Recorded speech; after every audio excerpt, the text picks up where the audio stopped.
Welcome to finals weekend for the Beacon World League. Today, our players do not get a redo, but luckily for us, we do. We are delighted to have you all joining us for what promises to be a very, very good weekend full of matches. Joining us on the desk, we have managed to get rid of Babs. Thank God. We're joined instead by Randomize for this opening desk. And of course, we are joined as well by Coco, coming to us all the way from France. Delighted you could take some time off the Olympics to join us here, Coco. Yeah, took some time off, but should be good. Excellent. I think we just have to dive right into it. We're going to plow through this opening desk at this point and get right into our first match of the day. Of course, this is the Promo-Relegation tournament for the Beacon World League Season 2. 8 players enter. 4 players from Div 2, 4 from Div 1. Only 2 of them will book spots by the end of the day for their spot in Division 1 in Season 3 of the Beacon World League. Whenever it may happen. Announcements to come in the future, of course. And I do want to talk about some of the players coming up from Div 2 for this one, Coco. And I want to kick things off by talking about Scarperp, because Scarperp has incredible pace, even relative to a lot of the Div 1 players they'll be facing today. Yeah, actually, Scarperp, a French talent, I would say, looking at the Olympics. But yeah, as you've mentioned, he's really fast, maybe the fastest of Division 2 players, but he's lacking a bit of consistency, maybe lacking a bit of experience as well. So this kind of serious match has to be a huge experience for him, has to take it way more serious than the other does, because he has incredible pace, and if he mixed it with incredible consistency, like in few years, Scarper is going to be a really top player. Yeah, I mean, speaking of incredible consistency there, Randomize, the other player in that match from Div 2 coming up, Jaka, has been incredibly consistent all season long, but unlike Scarperp, maybe lacking a little bit of pace. And I'm looking forward to the fireworks in that match just to see how those two styles clash. Yeah, I mean, it's going to... We've seen them play against each other, and we've seen the styles clash during league play. But the real question that I have for both of them is, how did they adjust to it? Because not only are they clashing against each other, they're taking on some pretty big names in the Div 1 side. So I'm really excited for it. I mean, personally, Jaka is definitely one of those players that where he doesn't always take the match records. He doesn't always play the fastest time, but he plays that consistency role, and he plays it really well, which is why he was able to finish 3rd in the division. But yeah, I'm very curious how it's going to play out, because if you're not one of those players, like, for example, Charles, who was getting match records left and right, you're going up against everyone that probably could steal match records like crazy from Div 1. So I'm really curious to see how Jack is going to approach this match moving forward. Yeah, and I think there's something very interesting there, Coco. There was something you said before we even got on the broadcast here about how, depending on which of these 2 matches today the players have ended up in, there's probably a different correct approach, and a lot of that is being dictated by which Div 1 players have ended up in each match. Yeah, as you mentioned, Yaka is consistent, Scarpo is really fast, but coming in to play against Division 1 player who, for all season long, needed to, 1, survive all round long, but 2, being fast to win rounds. Where in Division 2, I feel like if you just survive round, you're guaranteed top 2. So now you're facing it against Richie and Beta Toast, who I think Richie is gonna be the fastest one and the most consistent one, but it's really open for the 2nd place, and maybe it's the pace that's gonna win, maybe it's consistency is gonna win. That's actually really hard to bet on. Yeah, really difficult, and I think going to be exciting to see how the players, see if the matches end up feeling different as a result of that as well, of the players who are present. I think one player who is absolutely match warping Randomize, potentially in our second match of the day, Bushido Paco, fighting for his Div 1 life. Yeah, honestly, I'm not 100% sure what's going on there. Maybe Paco just decided to kind of hang out for a little bit, just play the matches for fun, and then all of a sudden realize, oh, maybe I really should step up, which we saw in like the last week. Paco just went from like playing on the couch, sitting back, to like actually, nose against the screen. Paco, young prodigy, I like to call him. He's one of those players that he's going to, if he really wanted to, I'm telling you right now, Paco could have been fighting like Epos and stuff like at the top. In my opinion, Paco's probably one of the best players in Div 1. So to see him down here, yeah, he was probably holding the controller upside down, just seeing how well he could do that way. I don't know. Maybe one of those Trackmania challenge videos, he's plugged a couple of potatoes into his setup. He's trying to see how far he can get on that. Fair enough.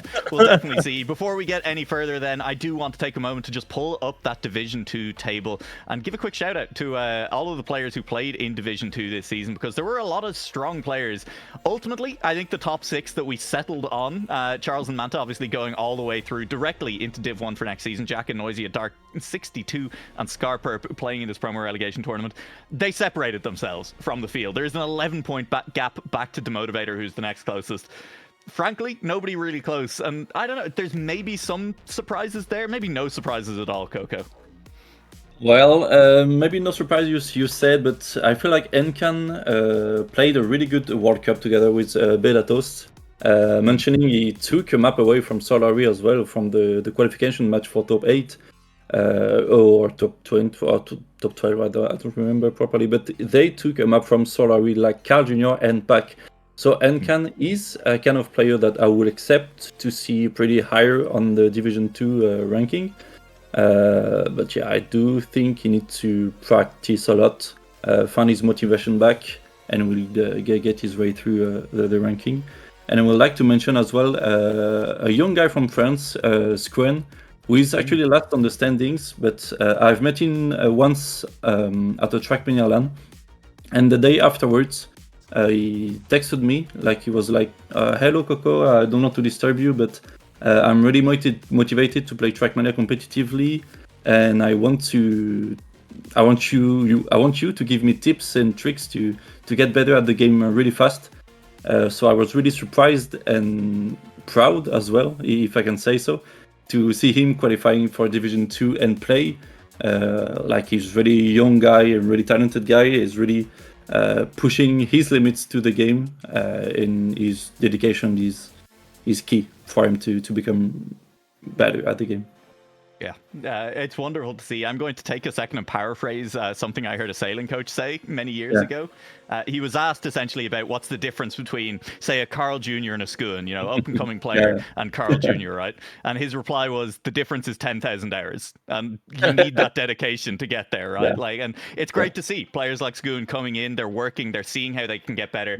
And I think there's lessons to be taken away for some of our players today. I mean, Scarperp, who will be in our first match, is definitely someone who, as we've said before, has the pace, has the ability, just needs to consistently apply it and actually, find a way to make that consistent in matches. And that's going to come down to practice. It's going to come down, Coco, as you said, to taking matches like today seriously. Yeah.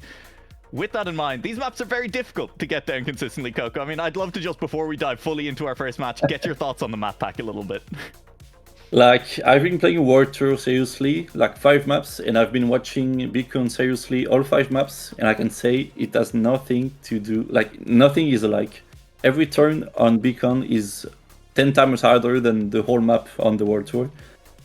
So you have to survive 1 minute plus long, and it actually reminds me of Trackmania Pro League. I don't know if you watched that back then. But it was a few years back now. yeah, it was like 1 minute plus really hard tech maps where surviving was actually really sick, not gonna lie. So seeing this style back with actually proper tricks, we can see that it felt to me like it's closer to what we had at TMGL back then, like tricks, tricky part and stuff. So yeah, that's really hard, but in terms of viewing aspect, it's really way better to me. Yeah, listen, I have a great time watching it, but I just enjoy watching good Trackmania in general. Randomize, I'm going to ask you then for a prediction, bearing in mind, the difficulty of the tracks, I think, also is going to affect the Div 2 versus Div 1 players coming in today. First match of the day, Richie 1308, Beta Toast 2, Yaka and Scarperp. Who do you have as the two going through from this match to fight for promotion? This has to be, honestly, one of the hardest predictions I'm going to make all day. Only because I really feel like someone like Richie is going to have a lot easier time in this match. But part of me is rooting for those underdogs. Part of me really wants those Div 2 players to step up.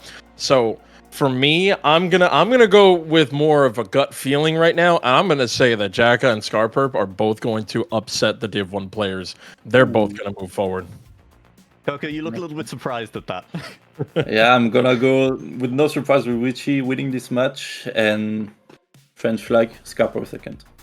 Okay, fair enough. I guess we'll see. At the very least, we're going to see how they feel about the pick bans. We're going to jump right on into that and see exactly how they decide to play it out. I have to be honest, I don't know exactly what order we're coming in. I'd have to imagine Richie does, in fact, have the first, but there you go. The signs, right? Scarperp has the pace, will be second on the pick ban order, and Jacka and Beta Toast. Maharaga, I think, going to be a very interesting map today, was banned significantly more in Div 2 and was banned a lot in Div 1 anyway, and it's dropped to Scarperp to make a pick as Richie has picked first, so it could be a ban from Scarperp on this one. He's gonna ban away Maharaga. I mean, randomize, I don't know if we're surprised. No, there's no surprise, but I was really looking for it. I really want to see it happen, but yeah, no. The second I saw Richie do a pick, I'm like, well, Scarperp is second. Maharaga's gone. Jacka picking Arrogate. Not a surprise. He played really well on that map. So it was, we were so close. I was really hoping. I personally think that's really interesting that Richie coming in as a Div 1 player. Maharaga has been played so much more in Div 1 that he's willing to give away the ban, let it be banned away by Scarperp. And I don't know, Coco, that prediction for Scarperp feeling a little bit better now that he got to ban away Maharaga? Yeah, of course, his worst map gone. Second on the pace leaderboard. No surprise. I do think I'm confident on my bet. I'm not moving. Okay, staying confident. We'll have to see how long that lasts. We're gonna head on into casters for our first match of the Beacon World League Season 2 Promotion Relegation Tournament. I've got that mouthful out of the way, so Boney, it's easy for you from here on out. Oh, there you go. We're just going to keep it short, sweet, and simple. It's the first match of a promo relegation. Div 2 versus Div 1. A step forward for 2 and step back for the other 2, and they're just going to have to try and make their way in. So, yeah. Babs, here we go. Here we have our first promo relegation. We already have 2 players coming in, first, second from Div 2, but now, there's a bit of hesitancy. There is that pace that we have in Scarperp and Div 2, with Jacka coming in with that consistency. I'm very curious to see how they'll do it against Beta and Richie, who find themselves a bit on the hot seat. Yeah, well, listen, a lot of these players coming up from Division 2 would have had the same goal as those who got automatically promoted. Unfortunately, they're going to have to do it the hard way. The easy way was getting that automatic promotion, not having to face any of these Division 1 players, but now for Jacka and for Scarperp, they're facing up against Beta Toast and Richie, who, to be honest, I don't think are going to be sort of down in the dumps about their performance in Division 1. They're going to be just as motivated as the Division 2 players to stay in Division 1 for next season. Those spots are valuable. It is going to become increasingly difficult to qualify through seeding.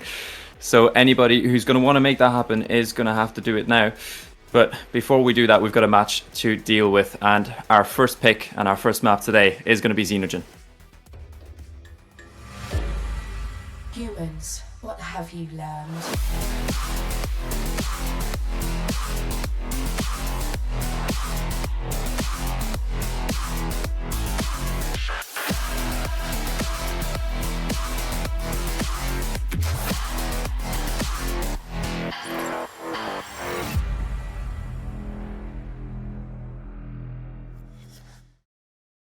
All right, ready to go. Warm-up has been done, and this is the time where the players are going to have to perform. Beta Tails, Richie, Jacka, and Scarperp all heading off of the finish line. Xenogen being our first map. We don't have the funny map right now, Maharaga, so no worries about any of these players having to nail that start that Maharaga has. Instead, Xenogen, right?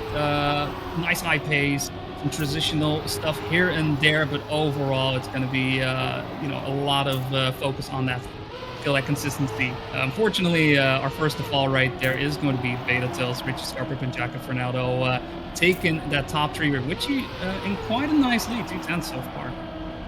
Yeah, Richie is one of those players. He did a similar thing in Season 1 where he had some poor game weeks, and then he had one game week where he got a win and 3 match records against the likes of Barbus and other equivalent players.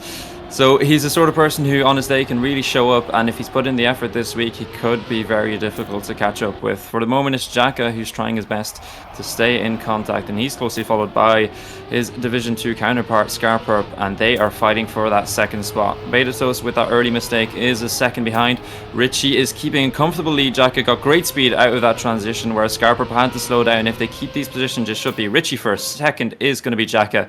Scarperp comes down a half a second behind in third, and Betatos has to settle for fourth.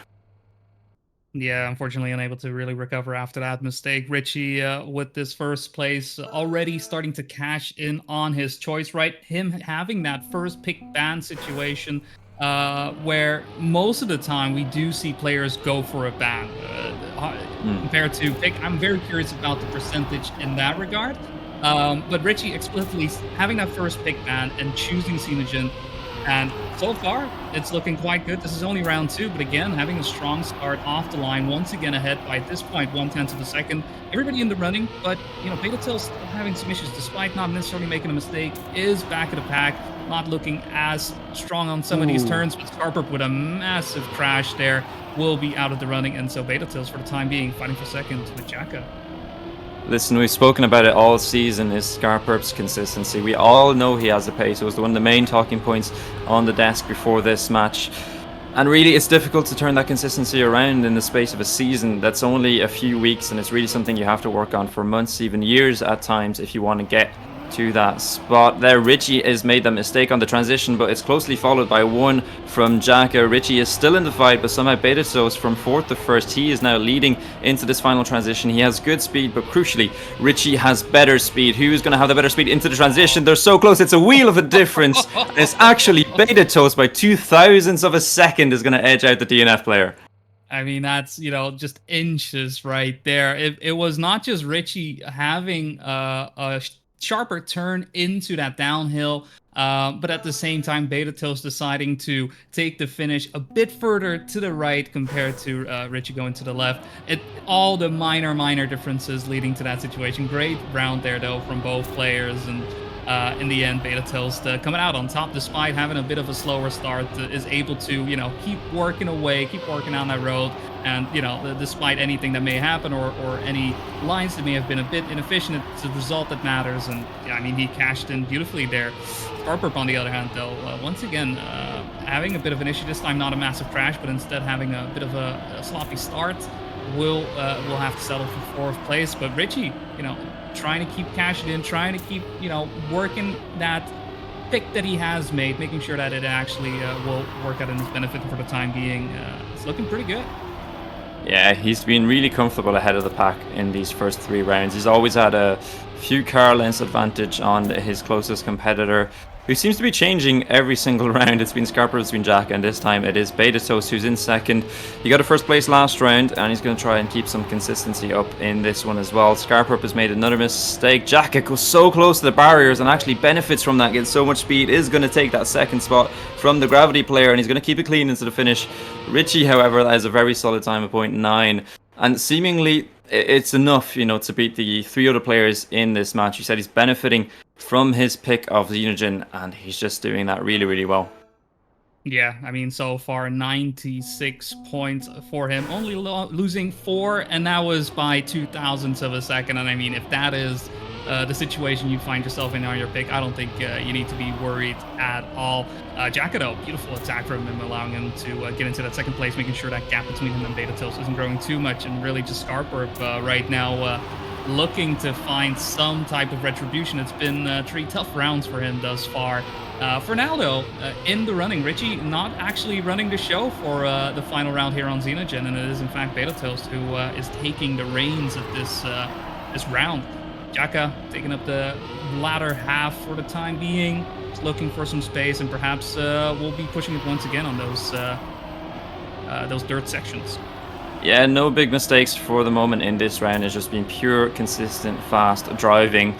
And the fastest of them all is Betatos. He's been building into this map. He didn't start off great, but he has got a second place, a first place, and even a third in that last one.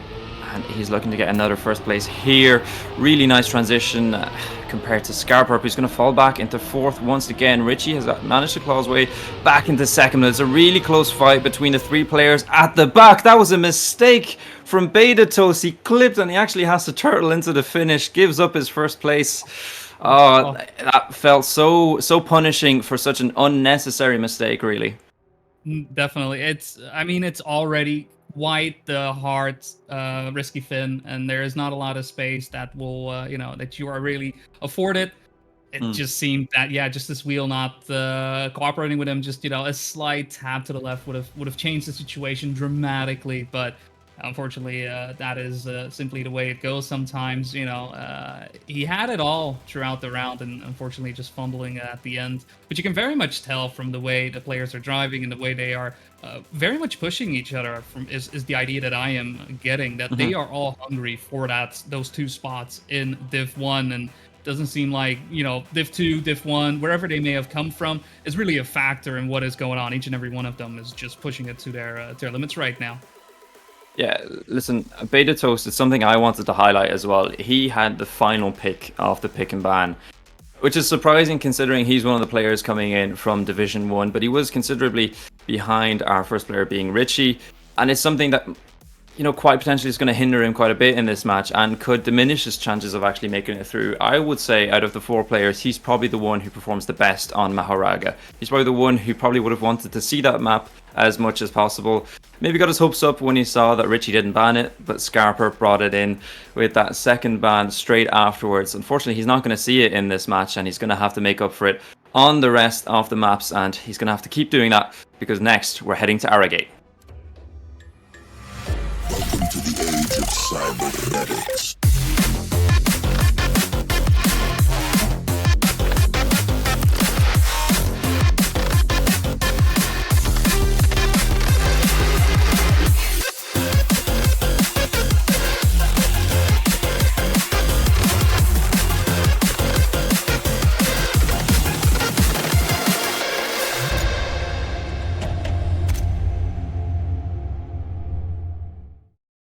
Well, no yellow it will be, but blue is on the table. Arrogate coming out from Kerberos.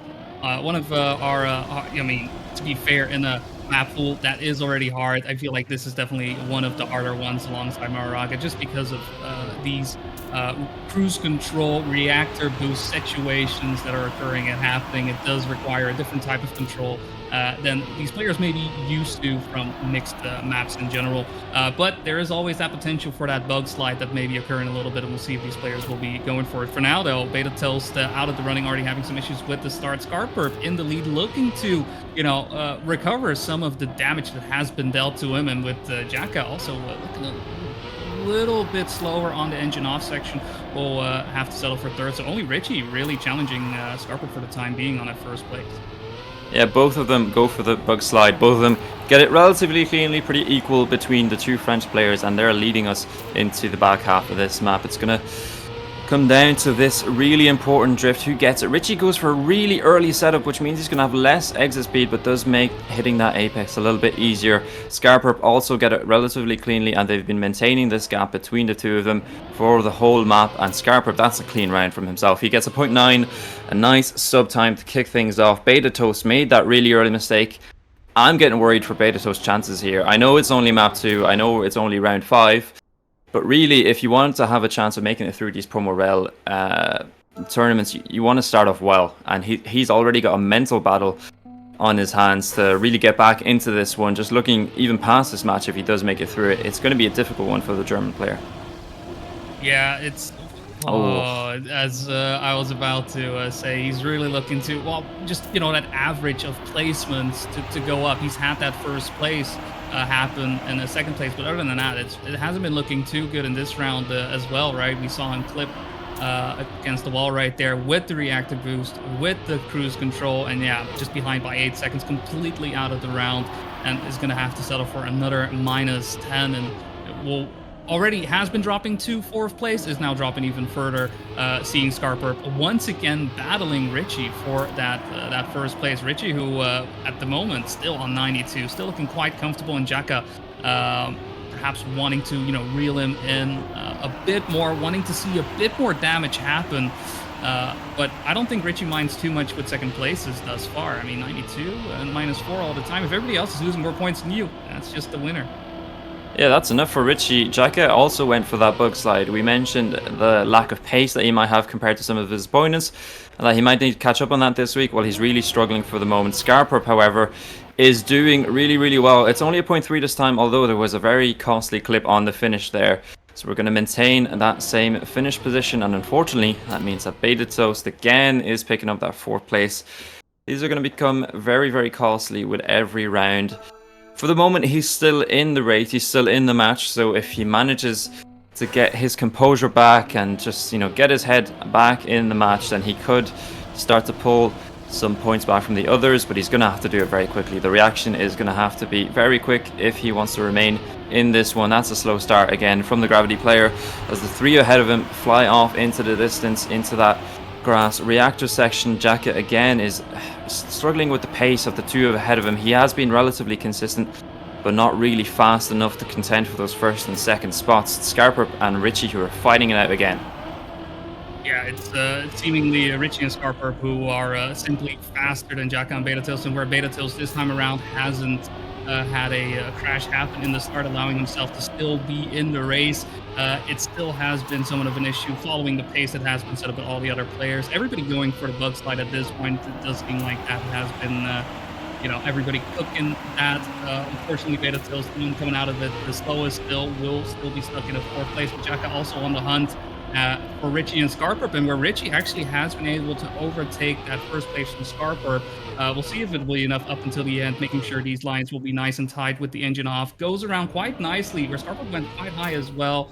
It won't affect the results. It's going to be Richie in 1st, Scarperp in 2nd, Jaka in 3rd, and Beta Tails, despite being a bit closer. He did go for the safe route, does end up in 4th once again. 43 points for the German player. That's going to be tough in a lobby where everybody is 60 plus.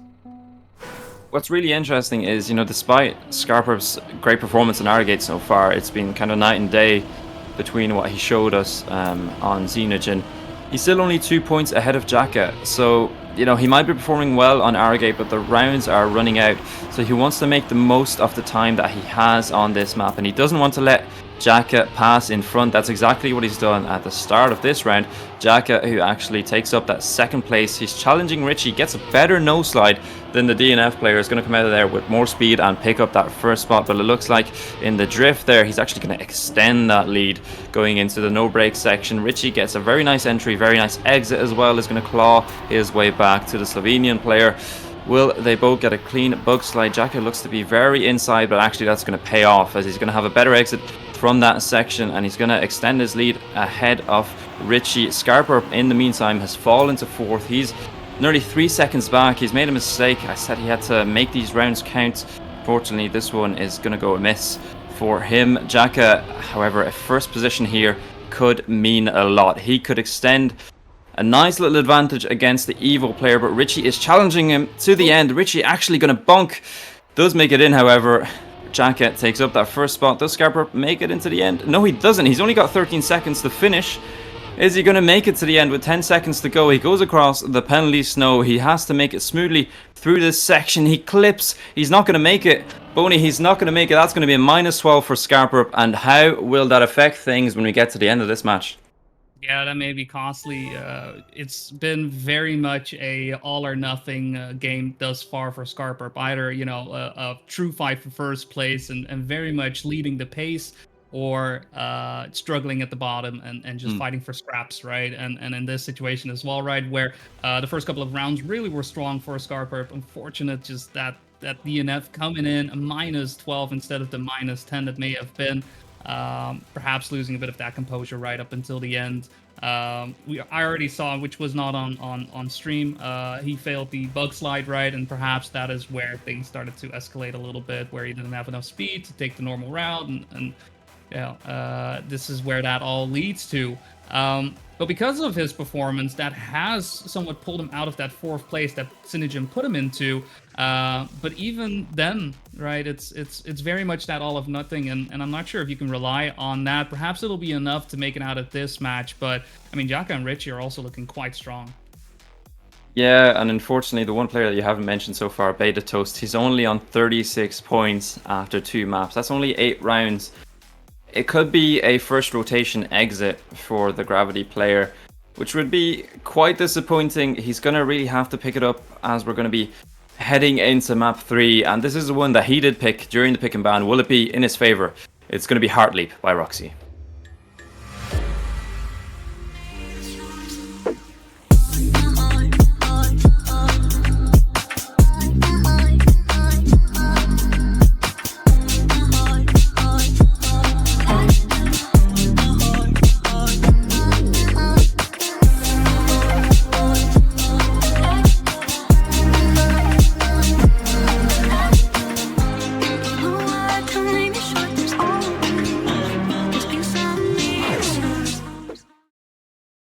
All right, into Heartleap we go. A bit of slip and sliding coming your way, whether it's grass, plastic, or dirt. Either way, you know, these players are basically going to drive a little bit sideways, making sure they don't catch a lot of air time throughout this track. Looking forward to seeing Beta Tails, right, performing well on his map pick.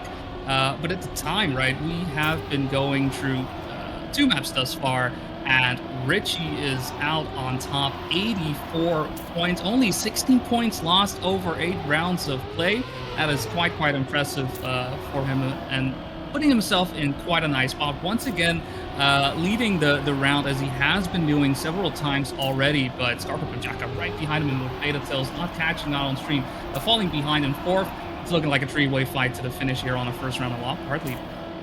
Yeah, Richie goes for that inside line where he re-grips on the road border, meaning that he has an earlier exit from that corner, but actually he's lost quite a bit of pace from that, and it means that Jaka and Scarperp have had the opportunity to come back into this one. Scarperp, with an early exit from the reactor, has less speed, falls behind the other 2. It's a really close race between the Eternal player and the DNF player within each other as we go into the last drift. It looks like Richie had a nice exit there, but he's going to have to adjust because he is quite wide. Will Jaka be able to snipe at the end? Yes, he does!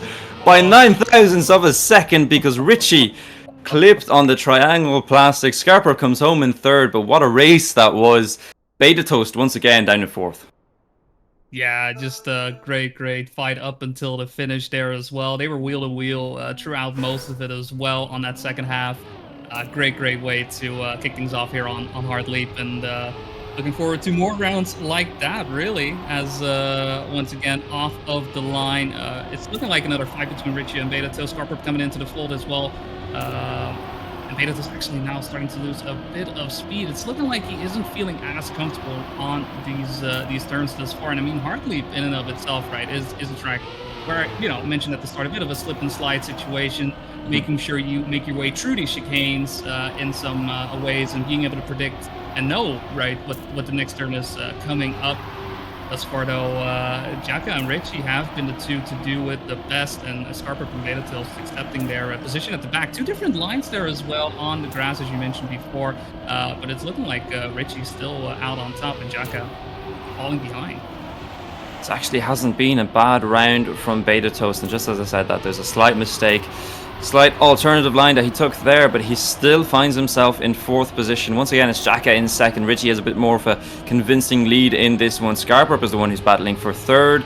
Did he have to release there? No, he does not, but he does clip the wall. Beta Toast also clips the finish. Scarperp makes it to the end. Beta Toast just accepts his fate. He is down in that 4th position. It does not seem to want to leave him alone, and unfortunately it's going to be another -10 for himself, putting him down to 16, and he's only 2 rounds off that last chance mode, when the closest person to him, Scarperp, is on 36, and he's actually lost 20 points to Jaka. So Jaka, that consistency now paying off, considering that really Scarperp had a very good performance on Arrogate. Yeah, Heartleap seemingly not really paying him as much favors as we would have liked, as right now he having a bit of a slower start does mean that he is stuck in 4th place, but only just, right? Heading into the grab section here as well, there's always that potential, right, of some awkward mistakes, but thus far, a bit of a conga line, actually. Everybody following the same lines, and nobody really gaining on the other. Jaka trying to do something here on Beta Tails. Scarper making a bit of action happen there on the plastic, but no real results coming out of it thus far. And it's really the first mistake from Richie that is causing some differences happening in the rankings, with Beta Tails taking a different line, getting into first. Look who's first. Jack and Scarper. Yeah, Beta Tails in first. This is a big opportunity for him. You know, last chance, reverse cup, everything really does matter in these rounds. Even when you think everything is finished, just dragging some points back as Scarper is dragging Beta Toast back, trying to push him down into that 4th spot again, but he does not want to be there. And actually, it's Jack who's going to clip. Beta Toast does make it in 1st place through the finish, just 100 ahead of Scarper. Both of those players 3rd and 4th currently in our match. It's a crucial round for them, taking some points off of Jacka and Richie, the players who have looked pretty much untouchable on this map so far. It's also, just to draw attention to it, thus far Beta Tails having won 2 rounds, but every one of these rounds has been hard-fought, blood, sweat, and tears, and none of it has been easy. Unfortunately, with a touch right there on the wall, it doesn't look like he's going to be able to make a repeat unless we see some errors happening from our other players, but a bit of a slower start does mean that that point loss that he was able to from happening in the previous round may still be occurring to a certain degree. I will say though, Richie on 70 points thus far. I mean, it's only been 3 maps, right? But even then, that is quite impressive to make sure you can build such a big lead over your opponents. And for now, it does look like only Scarper is there to challenge him. Yeah, our 2 Division 1 players coming into this match really at the opposite ends of the spectrum. Richie looking very comfortable, especially on Harley, it looks like, except for that last round. He's been on rails pretty much, and Scarperp was on rails straight into that pole, unfortunately for him, as Jacka is going to occupy that 2nd spot. Beta Toast goes for a bit of an RPG approach to that ramp exit. That's not really going to pay off for him, especially if he cannot stay ahead of Scarper. But for the moment, it's Richie who looks comfortable in 1st again, as long as there's no clips on this finish, as we have seen a lot in this match. None either for Jacka. Scarper does clip himself, comes home in 3rd. Beta Toast looks like he compounded his misery there with another mistake. He's a long ways back and is going to come over the finish in 4th once again. Only 6 points now off last chance. Yeah, it's so far really been a tough match for Beta Tails, even on his pick, right? Unable to get in that consistency that he perhaps was looking for, pace that he was looking for. And I mean, so far it's really been a bit of the Richie show, if you will. He is just on fire at the moment, not showing any signs of really slowing down or whatnot. There's been like 1 or 2 rounds that you could argue that haven't been too good on his end. But outside of that, every single time, he is there, he is present, he is part of the conversation, and that is very, very important, especially in a situation where, I mean, it's only about top 2, right? Top 2 is going to be able to move on. But even then, getting a performance in like that, that's just going to fill you with confidence, knowing that, you could take this into that potential promotion match. Yeah, and look, if we look at Richie looking super comfortable for the moment on 3 out of the 4 maps, he's really at the front. At this moment in time, you'd expect him to make it through. On the opposite end, you've got Beta Toast. He's been struggling all match long. He looks very likely to be our first player exiting the match. But between them, we have Jacka and Scarperp, and the guys on the desk were mentioning the difference between these 2 players. Scarperp has the pace, not necessarily the consistency. Jacka has the consistency, but not really the pace. And on this first rotation, at least, it's been Jacka who's been coming out on top. Will he be able to close it out on this first rotation, as we're going to be heading to Reshiram by Mephisto?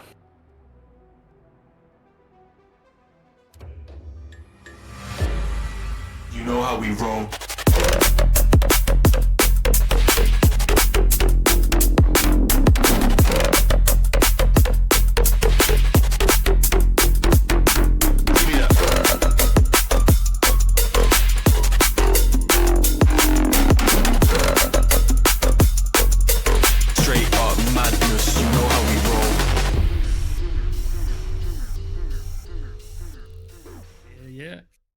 All right, well, 6 points for Beta Tails, 70 points for Richie. What a massive gap it is between our first and 4 players. And at the end of the day, though, we are still playing Reverse Cup mode. We still have last chance, meaning last place is what you want to avoid. And I mean, for all intents and purposes, Beta Tails is going to be your first last chance player.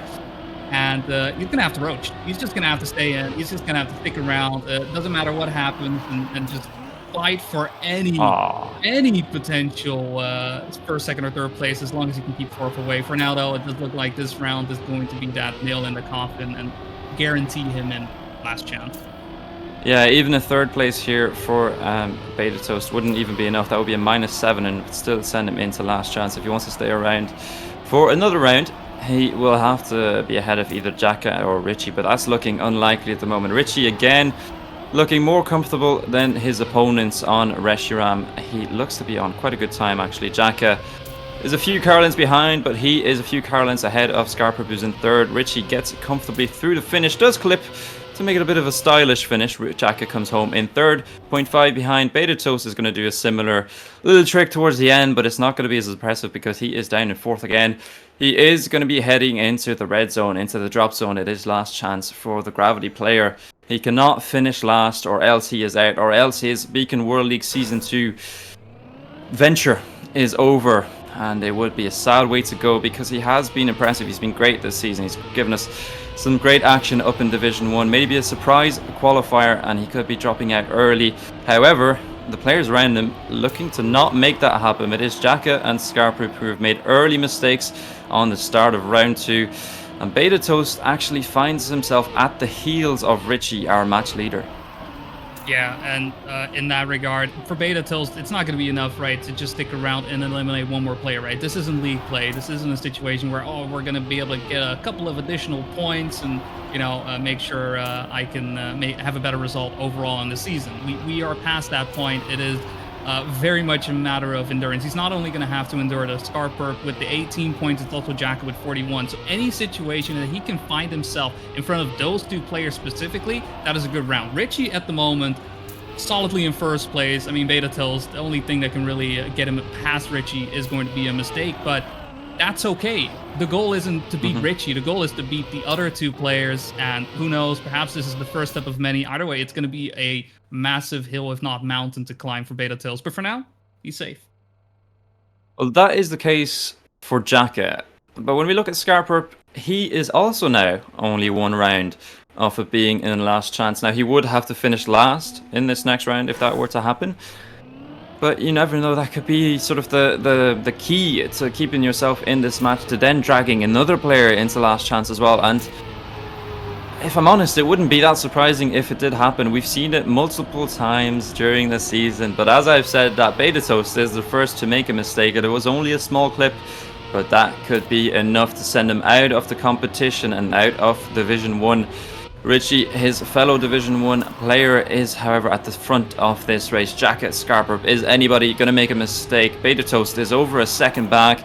It would have to be a big one if he were to come back into this match, into this round.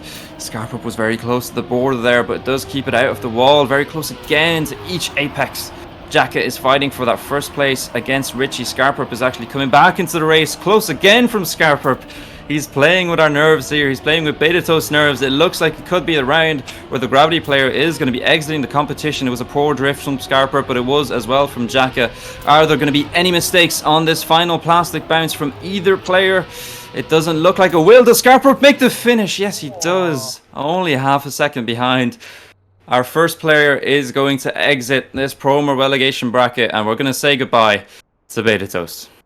Yeah, and with that, one Division 1 player out of the running. I mean, it's, you know, Jaka and Scarper, who had a phenomenal run in Division 2 fighting against Richie, our Division 1 player, and it doesn't look like there's going to be that full upset of two Division 1 players going out with how much of a lead Richie has built up, and it does going to come down to Scarper and his performance, right? How long is he able to stick around? How long is he able to deal damage and perhaps give himself a spot in that promo match that will be happening with the other two players from the match happening in just a little bit.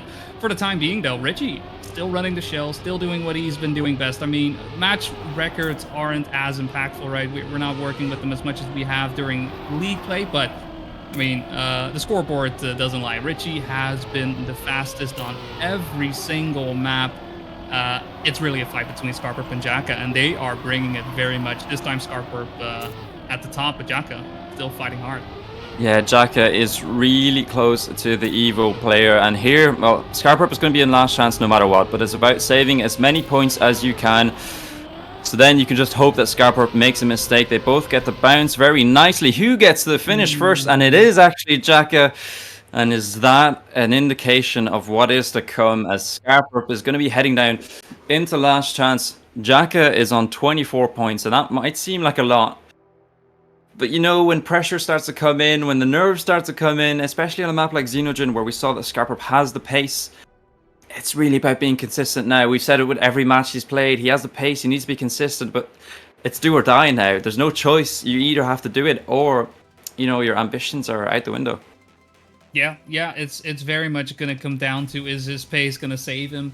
Is his pace going to be enough to last him those rounds that are needed? I mean, at this point with 3 players remaining, that's -2, -6, -9 for our first, second, and third position. So, you know, going into the maps, let's say Richie gets 2 rounds in first, right? Let's call him just that. I don't think that is very odd to say. For Scarper, that is already, you know, okay, we're dealing with, you know, -9 blows that I could do to Jaka if I want to stay alive.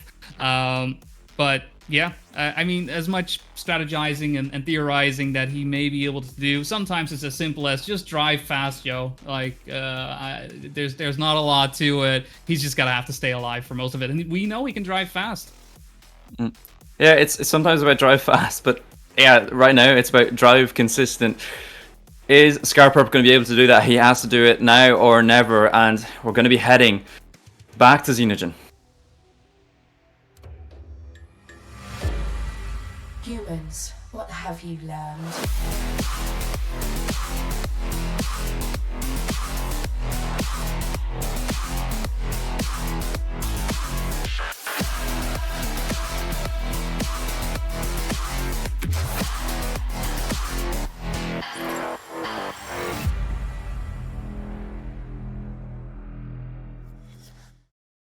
All right, is it going to be green for go or red for finish? It's Scarper's time to shine, really. We've seen him do phenomenally throughout the season.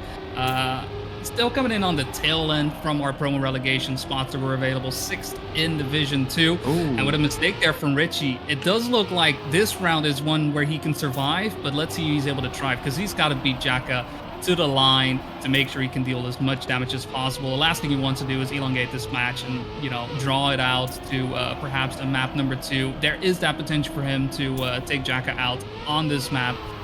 See if he's going to be able to do it, though. For now, great fight between the 2 players.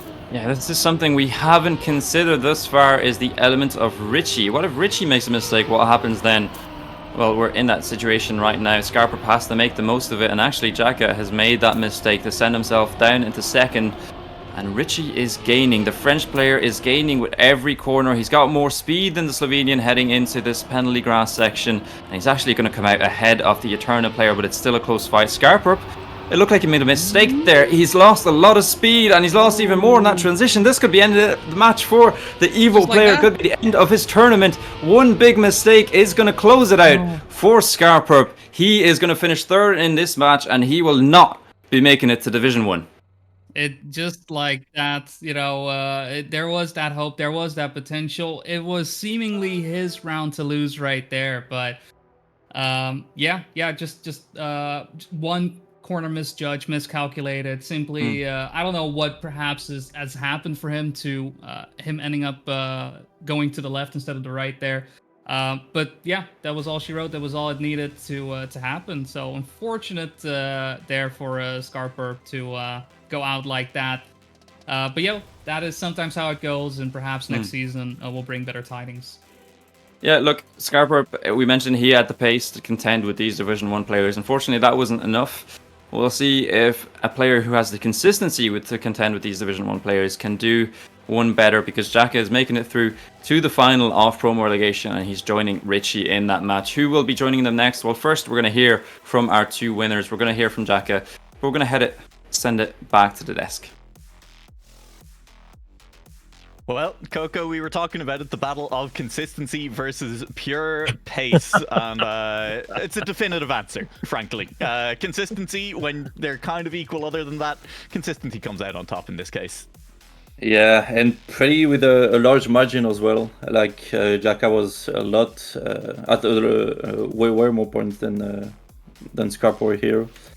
Like, that last mistake sum up the whole match, I think.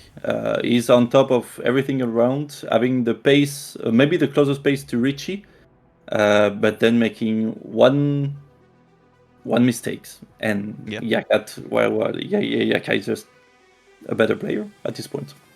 Yeah, he's managed to come out on top. I mean, we talked about it, those player driver ratings during the course of the season. Jacka constantly at the top of the leaderboards for that. We're going to get Jack on for an interview in just a minute here, but randomized before we do, I want to say impressive stuff, I think, from Scarperp and Betatos over the course of the season. I mean, Betatos made it through seeding, was in Div 1, and unfortunately, I think just got caught up to as everyone started to learn the matches a little bit more over the course of the season.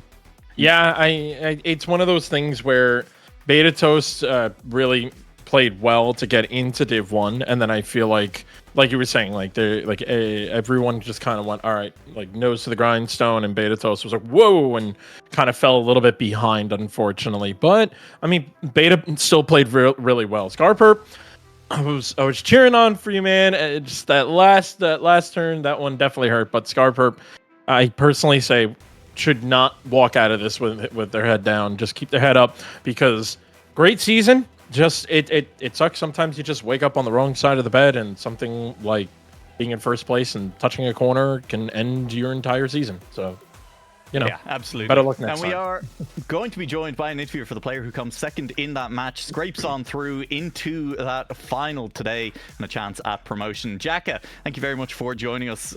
Congratulations. It got maybe a little bit dicey at the end there. Yeah, it did. But I mean, I was consistent throughout the match, so I just kind of the mentality this match was just get to the end, and in this format, when you don't have to worry about match records, just don't get last. Yeah, true. Absolutely. I'll pass it on over to either Coco or Randomize, whoever has questions to ask at this point of the day. Yeah, I mean, honestly, you were just talking about consistency, and I'm very curious. Was that your mentality, Jacka? Like you had the second best medium on every map except one, which was Arrogant. Was that just your mentality going into this one? Just play consistency, or did it just somehow work out that way for you? Yeah, I mean, to be honest, I put 0 practice into the maps this week, so okay. I had 5 minutes of warm up. So I was just drive and see what happens. And when the goal is top 2, you don't really have to. You don't have to get a lot of first places. I'll let Richie get the first places, and I'll just pick up the second places. Okay, that's fair. That's fair. And actually, I was wondering if you actually have multiple playstyle in your game style thingy, because I've seen you play like Beacon World League. I've seen you play Cup of the Day as well. I've seen you play other competition, and you seem to adapt pretty much to all your opponents. Is it actually a thing playing in Division 2 against like players like Charles, where you have to maybe push your pace a little bit more than playing against another player? Do you adapt every match? I try to, but I think in the end I just default to a safe playstyle. Okay. You could say I'm like a worse version of Marius. No. Well, Jacko, with that in mind then, trying to emulate the Safe Meister himself going into the final match of the day, how are you feeling? You're obviously going to be up against Richie again. What do you think your odds are of making it through into the top 2 and getting the promotion to Div 1? I'd say I'm the underdog, probably. I'll be playing against, I'm guessing, Nixotica and who is it? Push to Tobacco. Yeah, it's gonna be tough. I mean, I hope they're all gonna, try to drive PBs and they all crash, and I just get the first places, easy. That's a possibility. Well, Jack, we're relying on you then to keep them honest in the finals. Make sure that they can't be crashing too much in that. Best of luck with the rest of the day. Thanks very much for joining. Thank you. And with Jacka having joined us for an interview, we are also going to get a quick interview as well with the other player who has just booked their spot in the finals today. We're going to be joined shortly by Richie for this one as well. But Coco, I did think it was very interesting. I mean, he can try and maybe bring up some of the consistency, but it's difficult to break that mindset mid-match sometimes. Yeah, of course. And he said he would be the underdog in the promotion matches. And sometimes it's really good to be the only underdog on a match. Yeah, absolutely. Speaking of someone who I think maybe is a little bit less of an underdog and has both the consistency and the pace based on what we just saw, we are going to be joined as well by Richie. Richie, thank you very much for joining us for this interview. Congratulations on, winning the match, right? You had the most points left at the end there, so I'm going to call it winning and booking your spot into the promotion match. Thanks. Absolutely. Coco, I'm going to say you asked. We let randomize go first last time. Coco, what do you got? Bon, j'ai une petite question. No, I'm kidding. We'll stick to English. Yeah, we actually know you, Richie. You are you have a safe playstyle as well as Yaka did to end up second, but you are way familiar with pushing to the limits, like playing Ascension, playing World Tour, playing like every cup possible. How hard do you think these maps are compared to like maybe Ascension or World Tour maps? They're definitely harder than World Tour. I mean, really harder. Honestly, it's really well other challenge to play those maps. I mean, even now, despite having like 3-4 weeks of training, I still think I would have a lot of room for improvement on those. I mean, it's the time you need to put to feel really ready, consistent and fast. It's amazing comparing to World Tour maps. Ascension is completely different problem, so it's really hard to compare. But yeah, it's I mean, the maps are amazing, and you don't get to play those kind of difficult maps during a year in usual competitions, and that's what is really interesting about Beacon, despite being very unforgiving and true. hard to compare. That's actually their words. Yeah, well, I would definitely agree on that. These maps are very challenging, but I would have to say the competition is really what pulls out the hardest parts of this map. And I'm curious, Richie, the next match that we're going to be watching is going to be an Exotica, Paco, Noisia, and Dark. Now, it's kind of a two-part question. I would say, who do you think is going to make it to the next round against you, and who would you prefer to make it to the next round with you? Well, I have to say I expect Paco to move forward, even if I don't know how prepared he is, because I know he couldn't really prepare for the start of competition, and I didn't meet him in the last stages, so I really don't know how prepared he is. But in all condition, he's clearly the favorite for me. And then I think that from the few parts I saw, I think that Dark was not bad in League 2, so maybe he has a shot. And I'm curious to see what Nixotica will do. And so I don't remember the fourth person. Noisia is the fourth player joining them now. Okay. Yeah. Honestly, for him, I don't know his pace, so I'll see how it goes. So what I expect is Paco and either Dark or Nixotica. For what I wish, honestly, I'm kind of in the mindset like whatever, bring whoever you want.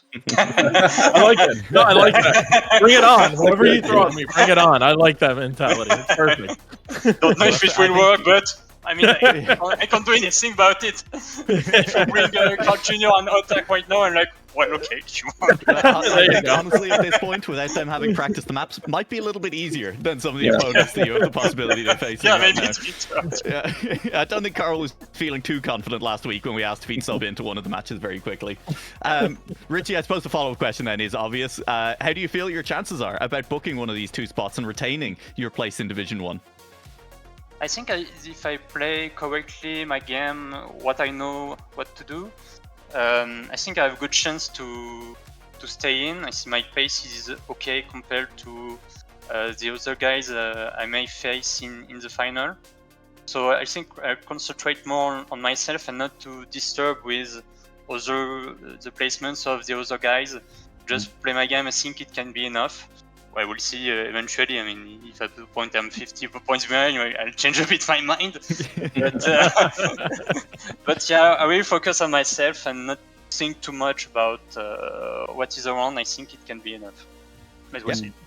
Well, fingers crossed for you, Richie. Look forward to seeing you in that final, the match of the day. And thank you very much for joining us for an interview here. Merci beaucoup. Merci. Yeah. Oh, Merci. Coco, he managed to sneak the French in there at the Yeah, end. of course. Delighted about that one. Of course. Well, with that in mind, we are going to get ready to head on into our second match of today. We're ahead of schedule for once. It's a new experience for us here at the Beacon World League. We're having a great time with it. We hope you are as well. We're going to be heading to a break. We'll be back soon with more Division 2 versus Division 1 action. It's the Promo Relegation Tournament.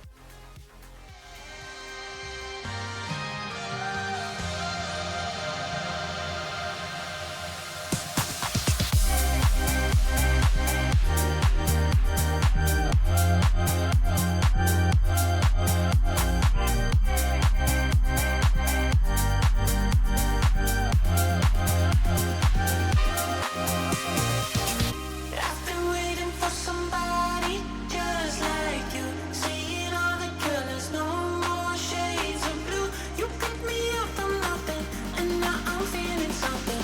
I've been waiting for somebody just like you.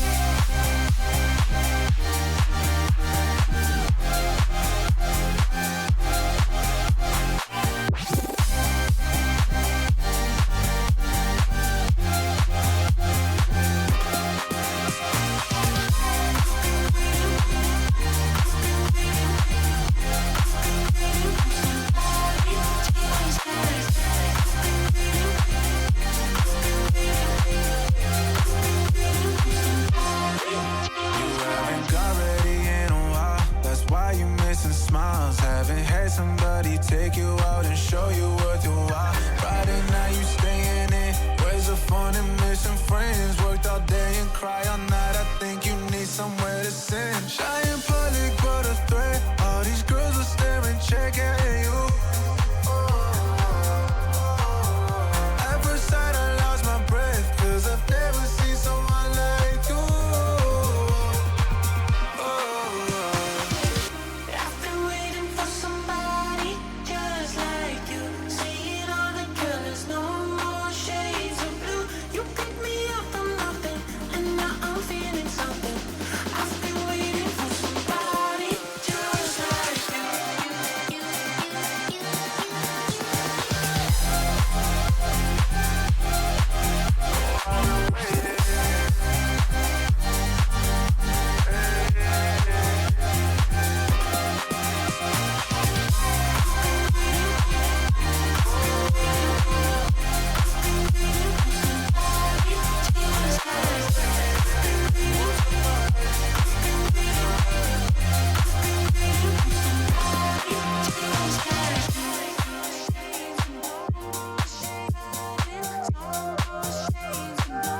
Just like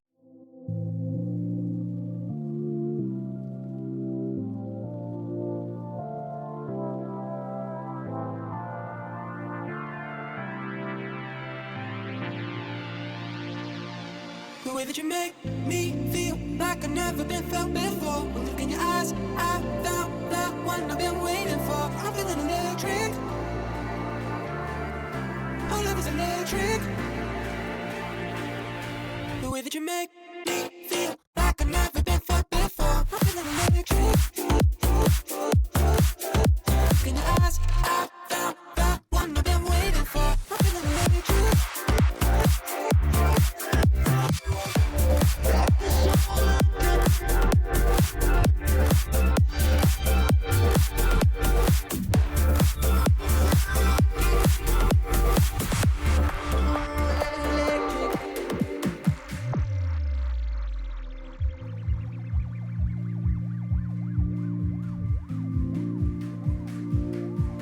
The way that you make me feel like I've never been felt before. One look in your eyes, I found the one I've been waiting for. I'm feeling electric.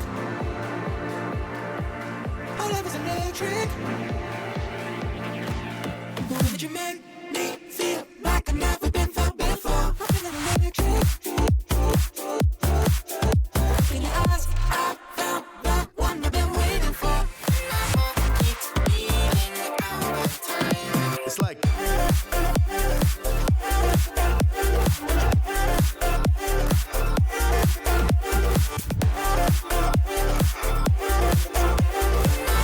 keeps beating.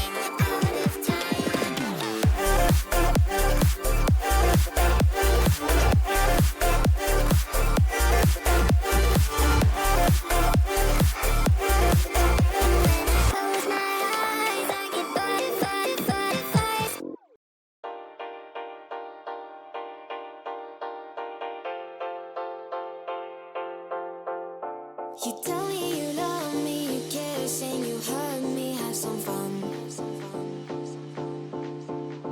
I give you a smile, hang around for a while, getting it on. And I don't really show it, but you're the only one that breaks my walls. Now baby I'm all for it, and every time that I pick up the phone, I love it when you say my name. I love it when you say my name. I love it when you say my name. I love it when you. I love it when you. I love it when you say my name. I love it when you say my name. I love it when you say my name. 6 players remain, but just like a maths problem, we only have 2 spots available to divvy up between them. There's only one thing for it. It's time to get rid of 2 more of these players. Let's pull up the bracket, have a quick glance at how things are going in our promotion relegation tournament. There you have it. Richie and Jacka managing to take their advance from match 1. We head to match 2. Nixotica, Push, Tito, Paco, Noisia, and Dark. Coco, everyone's talking a big game about Paco, and I have to say, I personally am unconvinced.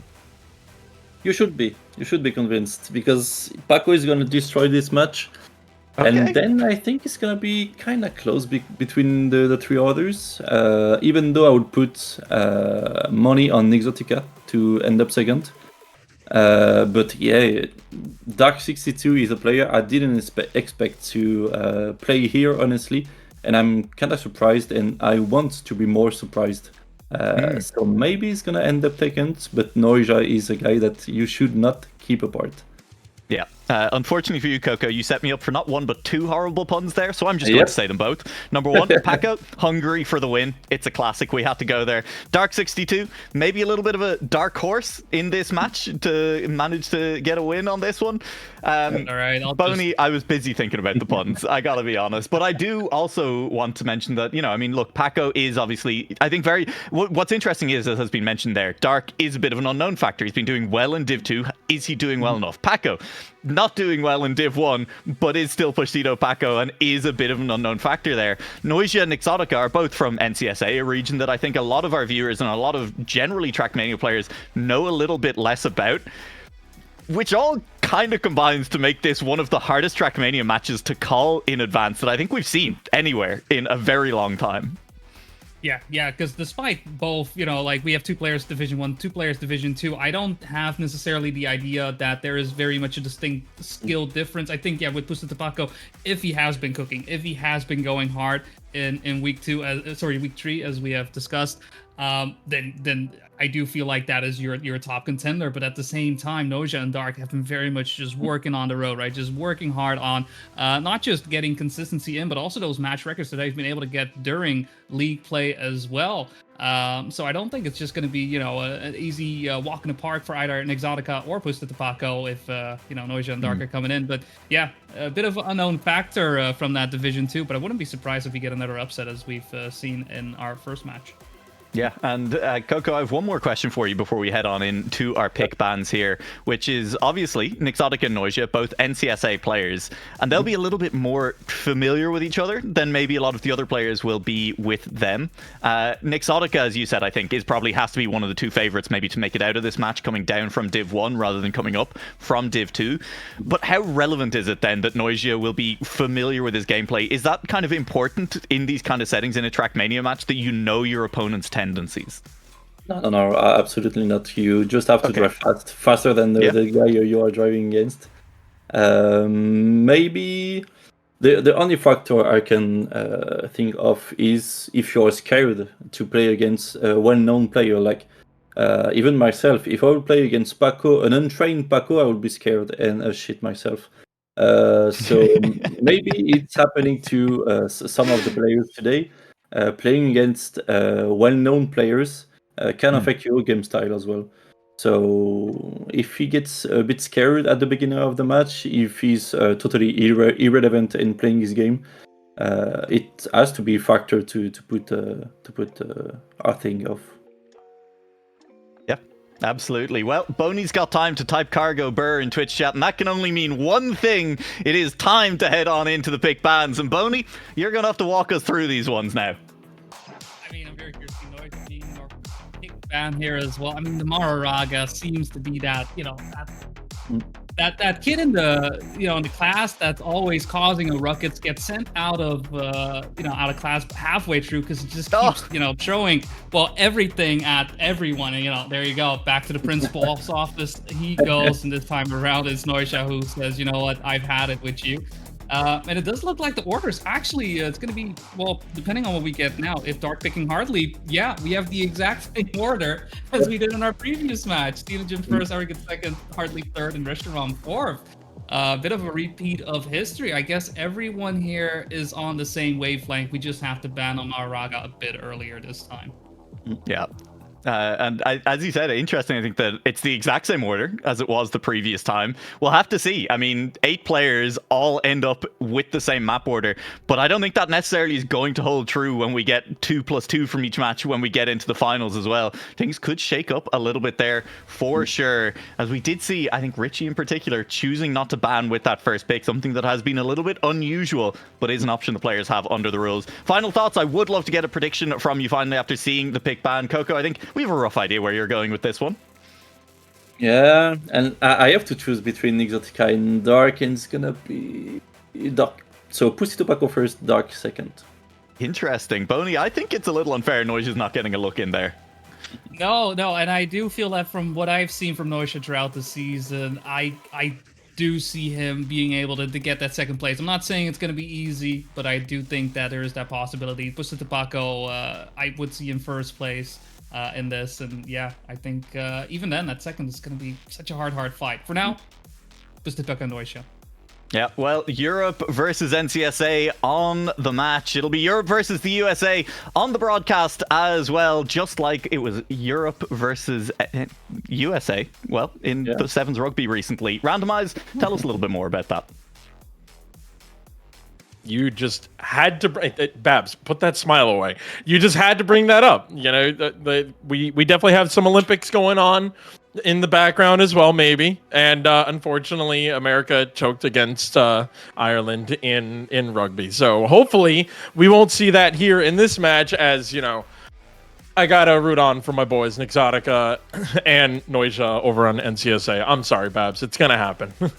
Listen, I made some threats off air, and I'm going to take them right back. And I'm actually going to agree with you. And surprisingly, it might be shocking a few people. I'm actually going to back up Nua on his opinions, because I think Noisha, definitely deserves a bigger shout for contention here. He had the best overall PBs. He had the first ban in this match, and you know what? He decided to ban Maharaga, which means that then Nix, the other NCSA player, had the pick, and you know what? He went with Xenogen, and that's going to be our first map.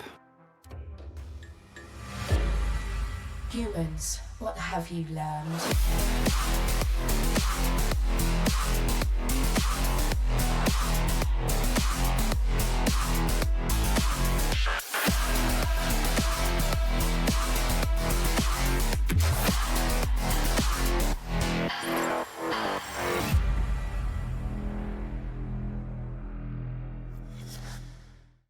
Here we are on Xenogen, starting off potentially a good career for some of these players going into Season 3, but we will have to find out, as 2 players are fighting their way up into Div 2, or Div 1, excuse me, out of Div 2, and 2 players are trying to avoid falling down.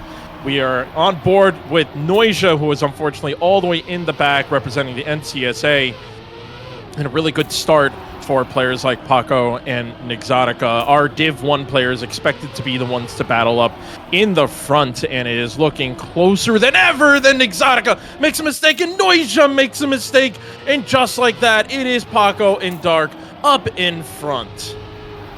And unfortunately for our predictions, it's EU on top. It is Paco, as a lot of people expected.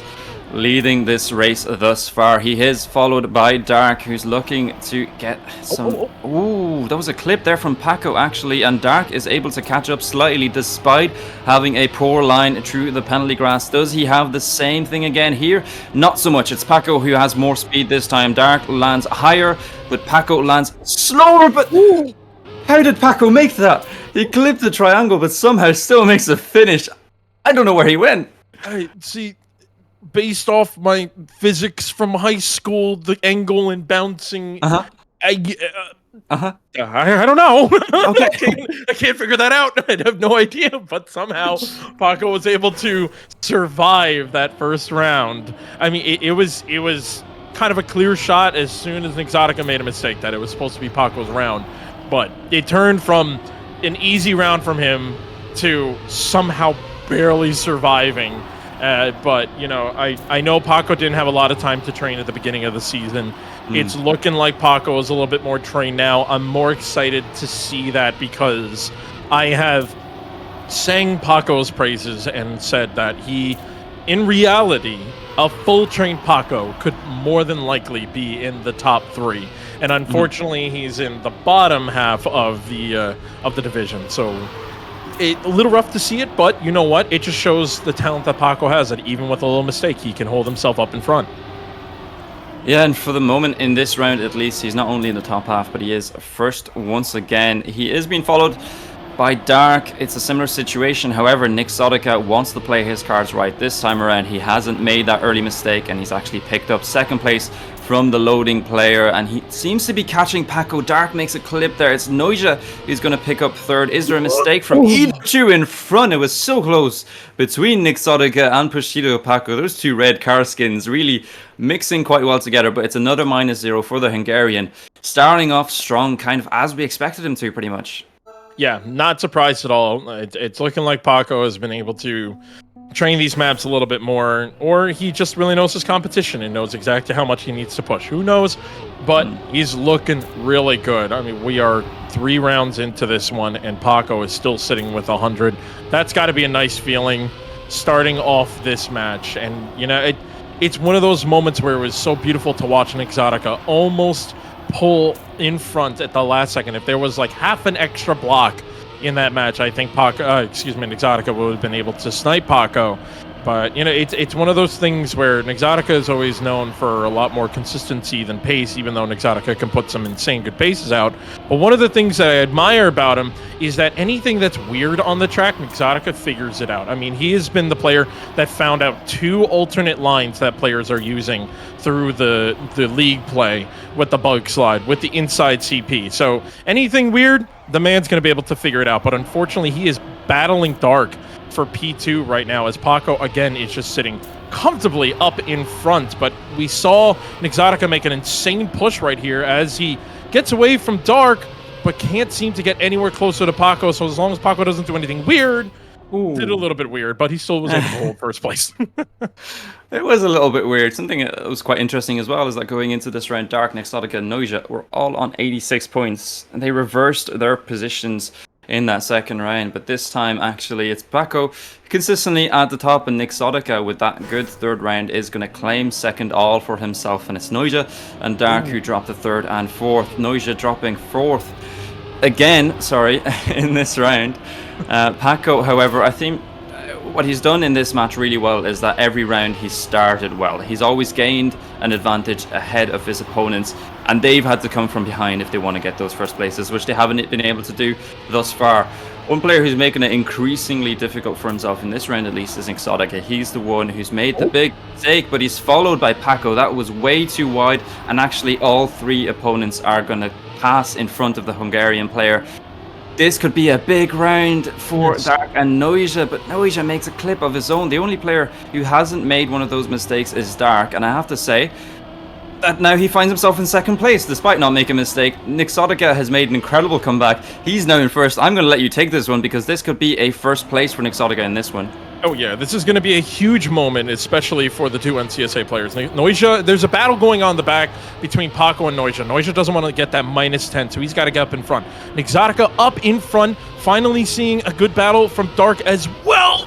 So many people clipped the wall. Everyone made a mistake. Every single player hit the wall, and Nixotica was the one who suffered the worst because he was the only person that made it kind of, sort of, to the risky finalists.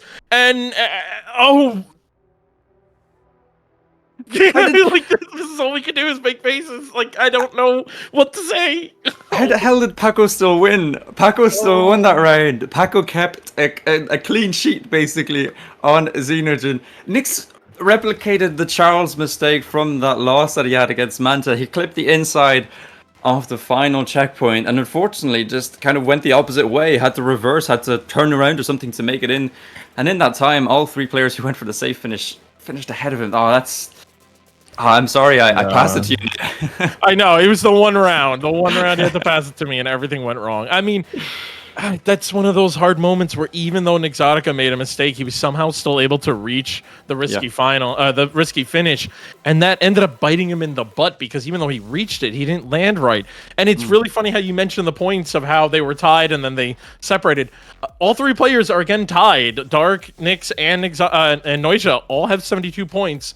Paco still sitting on 100 points, but we're just getting onto map 2 right now. So I can't tell you what to expect anymore because nothing is going right. It's so hard to say. So you know what? Let's just watch the replay of the cool cars driving around on the map that is Arrogant. Let's check it out.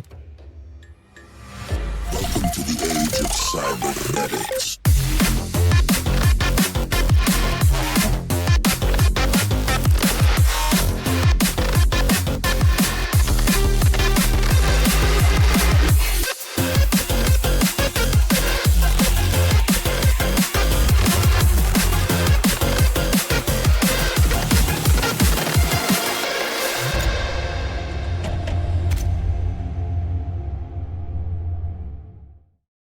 Do not be fooled, everyone. We are not in match 1, even though we're playing all the maps in the same order. It's a rerun, but with 4 different players. One person who's trying to take the main character role of Richie is Pashtido Paco, and to be honest, he's doing pretty well at the moment. He's on Arrogate now with a score of 100 still on the board. The 3 players behind him are fighting to stay in touch and fighting potentially just for his 2nd place, even though we're only 4 rounds into the match. In this one, it's Dark, who's at the heels of the Hungarian. Nixotica is in 3rd place, but by a few car lengths at least, and Noisia seems to make a bit of a bigger mistake. He finds himself a half a second down. Yeah, it's unfortunate. I think the nerves are starting to kick in for Noisia. One of the things I've always told Noisia is he's got to get his head into the game, but he's got to get it out of other regions of his body because I can tell the nerves start to kick in. He's one of those players that when something starts to go wrong, it can he's a very chatty person. So I know that even when he's sitting in a voice call by himself, he is still a chatty person. That Dark makes him a big mistake, and Nixotica is not going to be able to get up in 1st place, but that's still huge for him. And Noisia makes a mistake at the end, so Dark ends up still only falling down 1 position. Noisia just couldn't capitalize on it. I have to say, I love this risky fin on Arrogate. It seems relatively simple when you watch it, but one simple mistake and you have to rethink your whole strategy, and that's just what happens. It's absolute mayhem when somebody makes a mistake, even more so when 2 people make a mistake, and it's about who can recover the situation the best. Unfortunately, Noisia coming off the worst in that one. He's going to have to try and pick it up pretty quickly if he wants to stay in contention, even though these 3 players at the back, being Dark, Nixotica, and Noisia, there's only 6 points between those 3. So it's still quite a tense fight. But Paco, really comfortable in 1st, still has not lost any points as we're heading in to round 6 of this match. It's Dark once again, who seems to be the most comfortable of the other 3. How did Paco not crash there? He clipped off the wall, but somehow able to correct and stay on track as we head into the bug slide. Any mistakes from anyone? Nixotica goes a bit wide, gets a little bit less speed on the exit, but to be honest, it hasn't changed any of the positions as we're heading into the 2nd half of the map. Yeah, we got a little bit of a conga line going. Everyone seems to be perfectly spread out. And it's really going to come down to this moment right here. If Dark's going to make a push, he's got that inside line. Paco goes to the safe. I didn't see what he did wrong. He did. I'm all the way in the back with Noisia right now. And this is it. It shows that Paco's not a robot. He is actually human, and there is a potential of bleeding. Paco, not only did he lose points from his 100 perfect points, he drops quickly down to 90, and it's one of those moments where there is life in the match now. It's one of those, all right, even Paco can make mistakes.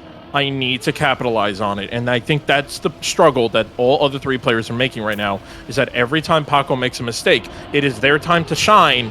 And for some reason, everything goes wrong. I don't know if people have HUDs on, if they're flashing it, if they're flashing ghosts. I mean, that's one of the things I feel like a lot of people don't talk about as much, is how do they go into the match when it comes to playing? Like, I know we were speaking to some of the other players like even Coco even said himself earlier, right? He goes, like, don't even think about it like anybody else. Just go, right? But it's one of those things where, Dark makes a mistake. And now if you have that knowledge, you can go, okay, cool. Like, I don't have to drive as insane and still be able to take second place and avoid making, honestly, dumb mistakes. And this is, like, for example, Noisha, right now, he is in the worst position point-wise. If he knows he's in second place. Don't need to make a mistake. Don't need to drive out of your mind. It would still be nice because you do have Dark. Well, he was breathing down his neck, but Dark decided to join Exotica in the back. But if Noisha knows that, it's a walk in the park, and it looked like it right there. Only -4 this time. That is something Noisha needed this round. Yeah, it's super important, especially in those rounds where Paco might make a mistake. But in this round, Paco has corrected his mistakes. It's a very nice time. It's a 112.5, actually, a PB for the Hungarian player in the Beacon World League. Bringing them out when it really counts. That's what we expected from him. He had a difficult start to the season, maybe a bit unprepared, but coming to the back half of it, he is definitely here to play, and he wants to maintain his position in Division 1.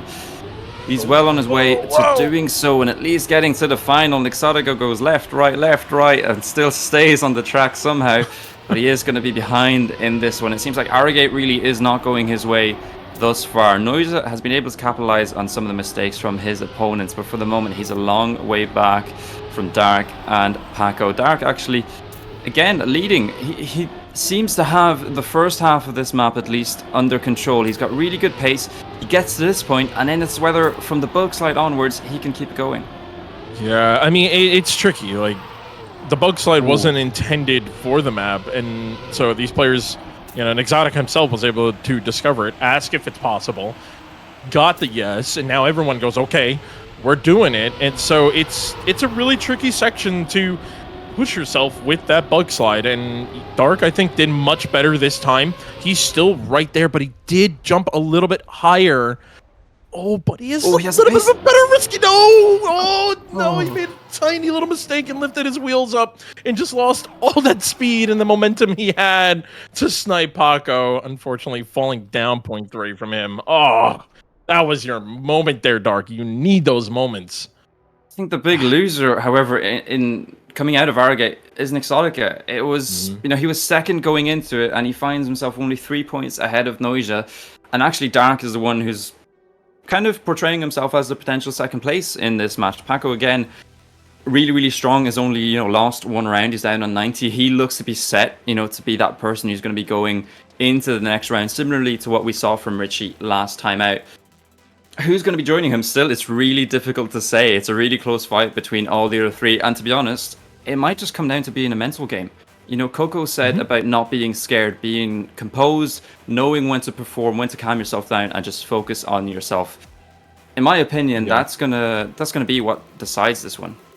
Yeah, I mean, there is more pressure in this one match for these players than all season long, because some of these players are trying to get up into Div 1. Some of these players are trying to stay in Div 1 and avoid having to play in the Open Seed qualifier next season. So it's one of those moments where, you start to feel that weight on your back, and we'll have to see what it is. And if anything, their heart might be pounding. So let's check out Heart Leap.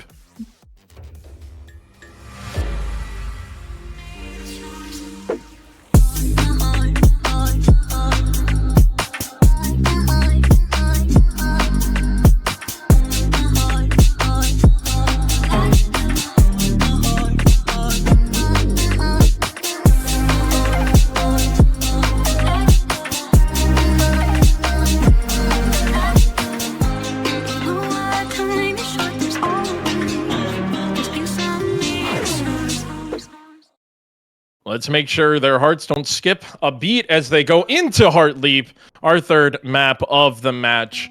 Maybe we'll start to see a bit of a turnaround out of the NCSA players who are currently struggling down in 3rd and 4th place.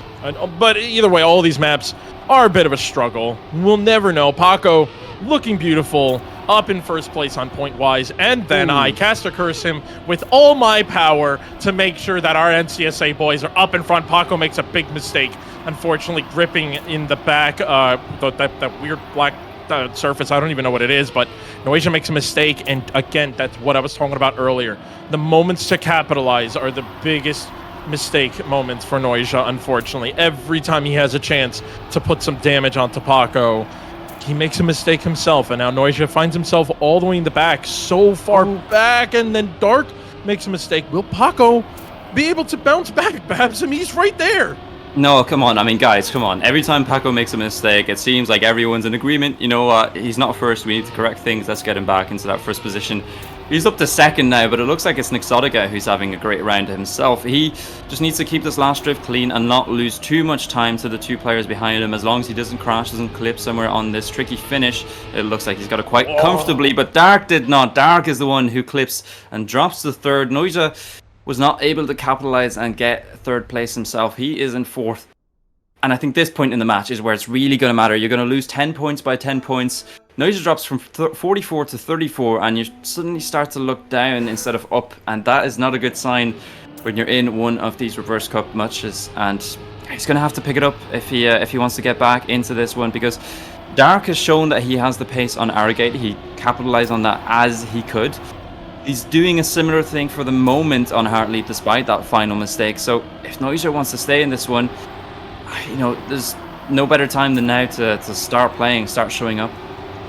Yeah, I would definitely agree, but unfortunately, I hate to see it. Oh, big mistake from Paco.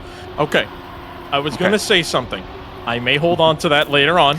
I after watching last round and seeing how strong my caster curse is today, I have to be very careful. I'm totally not delaying saying anything about the game right now to avoid caster cursing. Paco is 1.8 seconds behind. It is the moment for all other 3 players to capitalize on this moment, and Dark is doing a really good job. I am so scared to even say names. This is how this match has trained me to cast at this moment, but it is a moment that we would love to see as Dark is up in front. Noisia goes for the snipe and almost gets that one, but just barely Dark survives that one, and that is a -0 for Dark, and a big moment as Paco finally takes another one of those -10s. Damn, do they love a snipe on the line in this match. These 4 players have given us at least 10 rounds where somebody has sniped somebody else, or at least it's been really, really close, within a few hundreds, and that time it was Noisia and Dark. Noisia finds himself on 30 points. The closest player to him is Nixodica on 40. And really, any one of these 3 players are still in with a shout. They can still get that 2nd spot. They can still head to our next match and stay alive and hope for a Division 1 spot, but they have to make it count now. Noisia is doing exactly that, close to every single apex, and that means that he's in 1st place in this round so far. Paco with a great drift is going to come on the shoulder of Dark 62, and they're going to be fighting it out for that 2nd spot. It's Nixodica who is the big loser at the moment. He's 0.4 behind the rest of the pack, and he's going to have to correct some of those mistakes. He's going to have to get a bit quicker on this 2nd half of the map if he wants to not lose 10 points. For the moment, it's 3 players within each other pretty much. Noisia has a bit less speed. He's going to lose time to Paco on this uphill section, but actually Paco is going to exit a bit earlier, which means that Noisia is going to have more speed on the exit of the reactor section. Dark still has a card to play in this one. Not anymore. He crashes into the barrier. It's Paco with a poor drift, but more inside than Noisia. Is he going to be able to hold on at the end? The Argentine is to the finish in 1st place with a great time. It's a 0.4 for the air player. He stays ahead of Paco. That's a round that you will remember. That was an amazing round. The 4th place player overall being able to beat the 1st place player, and Noisia was just centimeters from touching every single item on the map. And that 2nd half, I think I just accidentally pulled out a little bit of my hair from panicking for Noisia at the end there. You know, I try my best to stay as unbiased as possible, but you know, they're still. It's hard because it's not only that they're my NCSA fellows, but I'm also the manager of Air and Damascus Gaming. Like they're both my players, so it's very hard for me to stay as unbiased as possible. And unfortunately for Nixotica, doing a good job of making sure I stay unbiased as he is currently battling in the back and fourth place. But very surprisingly to see, Paco is back in third, but both Nixotica and Paco go for that inside grass line. It doesn't give you the fastest exit speed, but it does get you a little bit closer as Paco ends up clipping. So now it's Noisia and Dark, the two players who really need to be up in front right now. The two Div 2 players showing the Div 1 players that they have what it takes. Dark made a mistake there last time, and now it's Noisia's turn to make a mistake at the turn. And just like that, it's looking like Dark is going to kind of rebound from last round. And Exotic almost missed, but he made it. But Dark being able to shake off the last round and get first place. And that feels like that was a big round. Dark taking first means he stays on 37. Noisia's going to drop to 23. And Nixotica, second place is decent enough for him. He's still going to stay in the fight. Paco, though, it almost seems like he's lost a little bit of confidence. You know, he made one, maybe two mistakes, and then the rounds after that just really not going his way, just accumulating those mistakes even more. Maybe it was just Heart Leap. Maybe that's just all it was. He isn't as prepared on this one. Or actually, is it a trend that's going to continue as we're heading into our next maps? And could that be something that our three players not rely on, but kind of expect in some of these rounds and know to try and capitalize when those mistakes do come? Yeah, I mean, who knows? Maybe Paco just ran out of juice. He came in guns a-blazing and then unfortunately started to struggle a little bit. I don't think so. I think Paco just made some silly mistakes. In reality, I would say Paco is the most undertrained out of all four players here. Mm-hmm. And he is showing how scary of a player he is, even being the least trained player. So personally, I'm going to say Paco just made silly mistakes. Who knows? We're moving on to another map. So it could be, you know, like you said, like there was a little bit of a mistake, or it's going to be something else. So Babs, what map are we moving on to? Well, we're heading on to the last one in our rotation, and it's the same as last match. It's Reshiram by Mephisto. You know how we roll.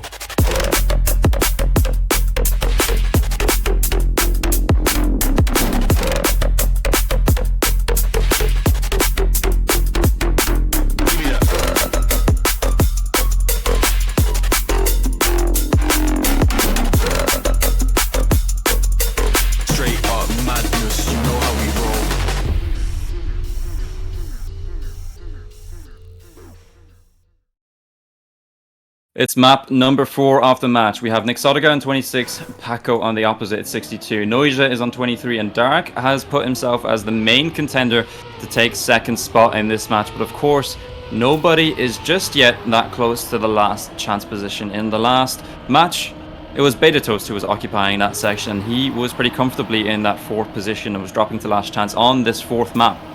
For the moment, we still have a great fight between 3 players, although 2 of them have been dropping behind a little bit, and increasingly so in this round. That is the 2 NCSA drivers, Nixotica and Noisia.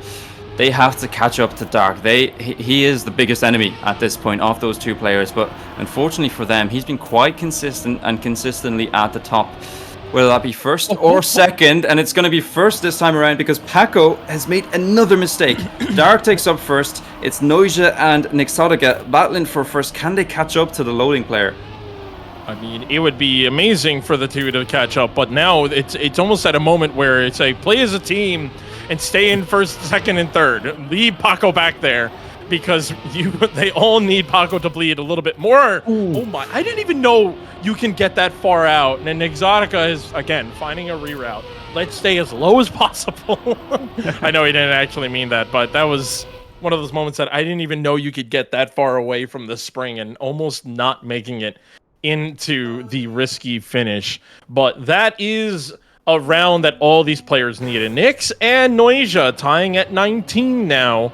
They're both battling to stay out of the bottom, but again, it's the top 2 we are looking for, and Dark is looking really good with those 37 points. Paco still showing a bit of human life as is not being a full-on robot. He is starting to bleed, and he's starting to fall down pretty fast because every time Paco loses points, it's a -10. I think he had one round where he had like I think he got 3rd place, if I remember correctly. Everything else, oh, jeez. Noise ball. Yeah, you saw it. Like, ding, ding, ding. Pretty much pinball from Noisia there, and unfortunately that is not the optimal line, in case you were wondering. He's going to find himself in 4th. Nixotica hasn't had the pace in these recent maps to challenge for first positions. He's had to sort of bank on the mistakes from other players. There was one from Paco in that last round, but he's not replicating the same mistake this time around. Dark has really set himself as the main contender for that 2nd spot, and maybe even 1st. He's only 15 points behind the Hungarian, and actually, is it going to be even less as we head to the finish? No, it isn't. Tostido Paco takes 1st, but only by 0.007 of a second. What a close finish that was. Dark is really turning up the heat now. Oh yeah, and that was insane. Dark is showing that he can really rip the dreams out of anyone if he tries, and he was getting to that point, and unfortunately, my caster cursing is way too strong today. I have to put a tinfoil hat on or something, because Dark unfortunately made an early mistake and falls into 4th place. Nixotica may have had his drunk goggles on because he didn't drive straight and just fell off, and Dark says hello as he rejoins the pack in P3. Noisia now is the one who's going to be fighting. Paco made a mistake. I guess he didn't get the cleanest bug slide there, and unfortunately falls a little bit farther back. Dark just behind both players. If either of them make a mistake, Dark will be able to take over into that P2 position, but Paco is pushing like crazy in this plastic. He is doing everything he can to constantly have good exit speed as he's now battling back and forth for that P1 against Noisia. Goes for that inside line, which means Noisia will have more exit speed, but it's going to come down to the wall bang. Can they get it? They touch the wall at the same time. Noisia looks like he was able to get a little bit of an SD going, and he did, and was able to take 1st place by 0.303, excuse me. Wow, what a round. They're just taking it in turns to challenge Paco at the top. It was Dark last time around. This time it's Noisia, and this just shows, even though Noisia, well, before this round was the only person on single digits, he has the pace to compete with not only Nixotica and Dark here, but Paco as well. A round win there is crucial for him. He sends Nixotica down to 2 points, which means after this round, unless Nixotica gets 1st, of course, he will be in last chance. And Noisia can avoid that same fate himself, and that can be all the difference. You know, staying one more round above the drop zone can make all the difference. It can give you even just one more round where you can make a mistake. It's just one more opportunity before you're out of the match. Dark, though, he's made a big mistake. He's going to drop far behind the rest of the players. He was the one with the advantage coming into this round on 26. That is going to be diminished, that's for sure. Nixotica, not the cleanest exit there, but apparently Paco got it worse somehow. So he's going to head up against the ITB player for that 2nd spot. Paco likes to attack this corner here and come out with a lot of speed. He does exactly that, but he lows a little bit wide, and now Nixotica is back in the race. Noisia comfortably in 1st. He's going to be hoping for a non-repeat of that last round, but it looks like he was quite inside there. Paco's going to take 1st place. Nixotica is going to head up into 2nd. Is anybody going to make a mistake on the plastic bounce? It looks like it isn't. Nixotica's a bit slow. There's Noisia have the pace to pass him. He does. 0.004 of a second again on the line. These 3 Reshiram rounds decided by hundreds of a second. It really comes down to how fast they can rotate their car at the end there, because Nixotica was looking like he could really hold on to that position, and Noisia just was able to yoink the wheel and turn it a little bit faster and keep him up in 2nd place. So he loses a little bit less points than Nixotica. Nixotica now in last chance. It is not looking good for him right now because, I mean, Paco is still sitting on 48 points. Dark is the 2nd place player, but he's got 16 points and Noisia at 5. So it's not the worst thing in the world. You just don't have to get last place and allow the other players to continuously drain their batteries, I would like to say, or their lifespan. And we are moving on to a map that I really do feel that Nixotica can do well, as long as he doesn't make the silly mistakes at the end. We're, believe, if I remember correctly, we're on the top of the list again. We're going back to Xenogen. And, you know, we saw we saw some things that I wish I wish could be deleted from the VOD. But when you think about it, those mistakes that first time around, imagine if Nixotica just goes a little bit more left and he makes it through that finish, gets a -0. He wouldn't be on last chance right now. He wouldn't be our first player heading into that drop zone, and actually it would be Noisia and Dark who would probably be feeling the pressure a little bit more. But now it's do or die for him. He can't make an additional mistake. It's really just it's now or never if he wants to perform. And as you said, Xenogen, he could have won some rounds. Unfortunately, it didn't go his way. They have to go his way now. They have to go his way. And he's been hoping they don't go the way of Dark and Noisia, because they're his direct competitors here. The loading player, the air player, they're going to have a similar feeling going into the second rotation. And yeah, I mean, let's just get right into it because I can't wait any longer. Yeah, 100%. And Noisia currently sitting with 5 points.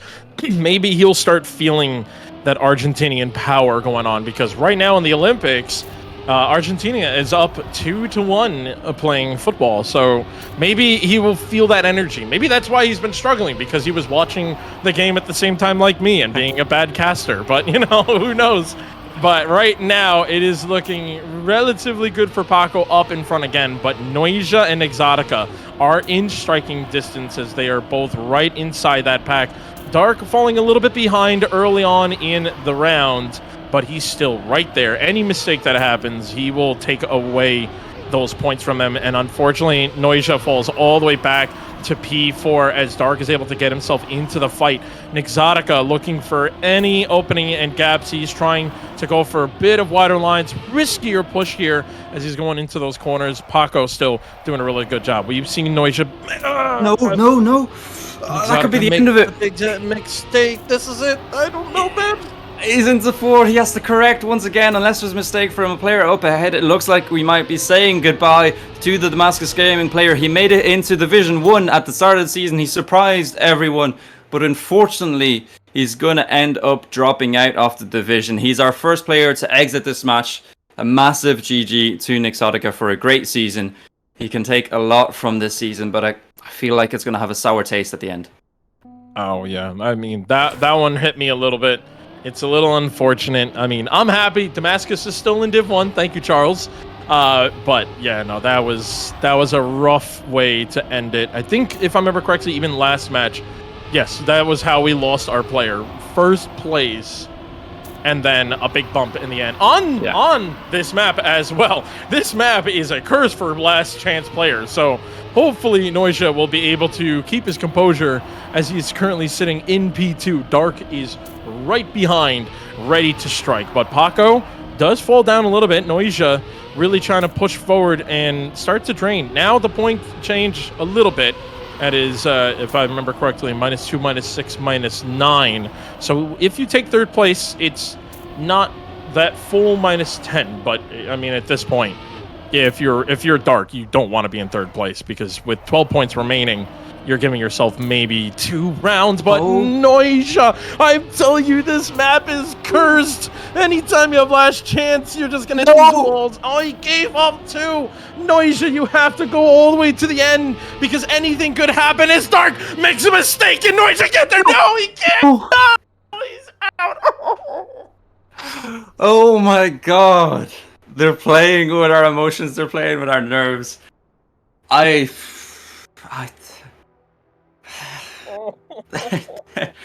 Not an MPSA day, man. I'm so sorry. We're not going to compound the misery of randomized. We'll let him go to a corner, find a nice cozy corner somewhere to let the tears out.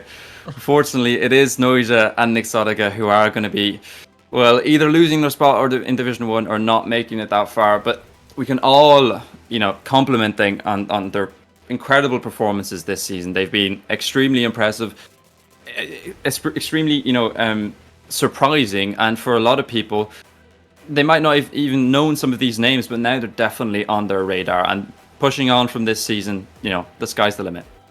I would agree. So, with that being said, let's send it back to the analytical desk, because I need to go find a corner to cry in. Nua, take it away. I honestly don't know what to say. I mean, peek behind the curtains, you know, when we see that there's a round coming, the rest of us jump back up into the call so that we can get ready, and I arrived just in time to hear screams. Absolute panic. I don't know what was going on at the end of that round. I mean, I do because I saw it, but at the same time, I still don't really know what was going on at the end of that round. And Coco, your prediction came true, even if it definitely got a little bit close at the end there. Yeah, analyst is a work, and when Randomize is crying, I'm more than happy to see Dark reaching that final match. So it's two Frenchies trying to get back or stay in Division 1. But yeah, I'm really surprised about Dark 62. Yeah, is it 62? Yeah, it is. He drove fantastic. When Paco had the sublime start of the match, Dark was strong enough to stay second, and when Paco had a worse state of these matches, Dark was here to claim that first place and don't lose any points, where we've seen Exotica and Noisia finishing second, third or fourth multiple times. So yeah, Paco, really good at the beginning, struggling at the end. Dark was, I think, at the same level the entire match. So I can't wait to see the final match. Yeah, it's going to be super exciting. Boney, I think once again, though, we do have to take a moment to pour one out for those who have left us in this moment. It's NCSA gone. Kind of in one go. I mean, they will have Charles representing them in Div 1 next season, having managed to book that automatic promotion spot. And there is the possibility that either of these players could still get back through open seeding for Season 3 as well. And to be honest, I think I'd be almost surprised if we didn't see an NCSA representative at least coming close to one of those Div 1 slots. Yeah, definitely, and definitely looking forward, perhaps to a next season. I wouldn't be surprised if both Exotica and Noisia will be back for their third round in going for the Beacon World League. But yeah, just heartbreaking to see it unfold in the way that it did. And where Noisia had some issues going throughout the match in and of itself, he was definitely looking to be getting more into the zone, getting more into his zone, as we saw Pussy Tobacco start to fall off where he had a strong start. At the same time, it was Noisia who started to get back up. I suppose it was just too little too late, and just barely missing out, barely getting in. He's had a great season, and I think he should be very, very happy with himself, but unfortunately just it's not going to be enough to get into Division 1 this time. Yeah, well, we entered today with 8 players. We have 4 remaining. Let's pull up the bracket very quickly and have a look at who those 4 players are. Richie and Jacka making it through our first match. Pushito Paco and Dark 60 through the second. I tried to say Dark 62 and said Dark 60 through. This is why French is the superior language, because if I just said Dark 62, I'd have been fine. Yeah, obviously, Coco. I think particularly interesting, Coco, we still have 2 Div 1 players and 2 Div 2 players in this promo match. Yeah, true. And I do think, seeing at the bracket, like Pussy, Paco and Richie are the clear favorite here. We've seen Yaka has good consistency on the first match, maybe lacking a bit of pace, where Pussy, Paco and Richie put up the pace, both pace and consistency when it matters. And Dark 62, yeah, maybe he will find his way through if Richie or Pussy Paco crash when fighting each other out for the win. So yeah, but I do think Richie and Pussy Paco will go through, even though my heart would go for Richie and Dark 62. Yeah, Boney, I'm looking at this and I'm kind of wondering, is this worst case scenario for Jacka in terms of Dark making it through that match? Because I think he's one of the more consistent players in that match to have made it through, and that's been Jacka's edge. Yeah, and it does seem like, it was to be expected to a certain extent that Pussy Tobacco would be the one to come through. But yeah, as you mentioned, Dark being that consistency and Jacka's strategy being, that safe meister, as he self-proclaimed himself, it's going to be hard to compete up against. There's going to have to be some risk, some, pushing some of these lines to make sure that top 2 is within reach, right? Where before it was, relying on Richie to, get those points in and you'll be fine. Now you not only have Richie, you also have Pussy Tobacco, who will be definitely fighting for those first spots, and at the same time, knowing Dark's consistency, it's I don't know, and I don't think if that strategy is going to fly, not just for this match in particular, but also looking forward to a season 3, looking forward to that, that potential different spot where we have seen that, you may be consistent, but you just got to be fast. You just got to be way, way faster. You got to risk it. You got to push some of these lines to get that edge. So I guess this is, it's going to be his opportunity to try that out. Yeah, absolutely. And I will just say one more time, I'm genuinely kind of devastated to see all of the North, Central, and South American representatives getting knocked out of the promo relegation tournament at this stage. I mean, NCSA as a region has definitely been on the grind over the last kind of 12, 18 months. There's a lot of players coming up in that region as a whole. And to see them both eliminated here, it does have to be noted, we have got the info. Noisia did play the entire first map without a left keycap because it was broken. Which, given how close that match was at the end, we were very close, I think, to that maybe not being the way things ended. Dark62 maybe counting his lucky stars a little bit on that one. But it does have to be said, I mean, as I kind of mentioned previously, still expecting big things from the region as a whole in the future. I mean, Europe has been the dominant region in Trackmania for a long time. And NCSA, they're starting to push things a little bit. There's some very strong players coming through, and shockingly, none of them in this context are named Carl Jr., which, hey, kind of crazy. I think we're going to have to go to a quick break. We are going to be getting ready then for our final match of the day. This is the promo relegation series for the Beacon World League. We have 4 players left. 2 of them will get top 2 in our next match. They will book their spot in Beacon World League's Division 1 for Season 3. The other 2s will be sent down into the rest of the pack, out into the Great Unknown, and potentially have to battle their way through open seeding for next season if they want to compete. Don't go anywhere. We're going to take a quick break. This is where things get spicy. This is the elimination match coming up.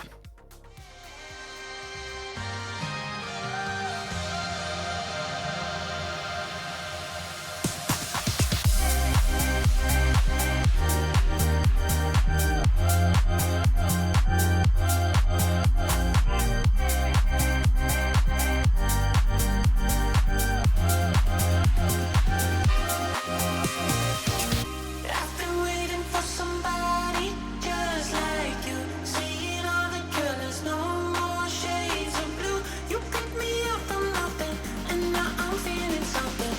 I've been waiting for somebody just like you.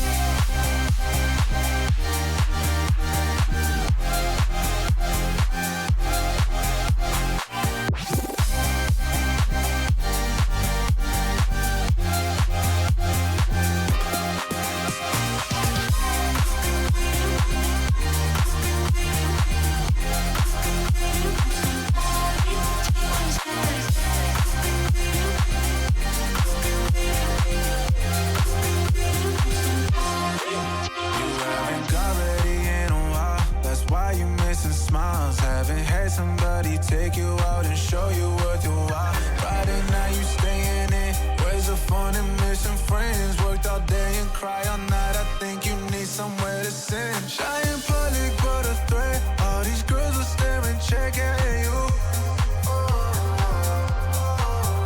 At first sight I lost my breath, 'cause I've never seen someone like you. I've been waiting for somebody just like you, seeing all the colors, no more shades of blue. You picked me up from nothing, and now I'm feeling something. I've been waiting for somebody just like you.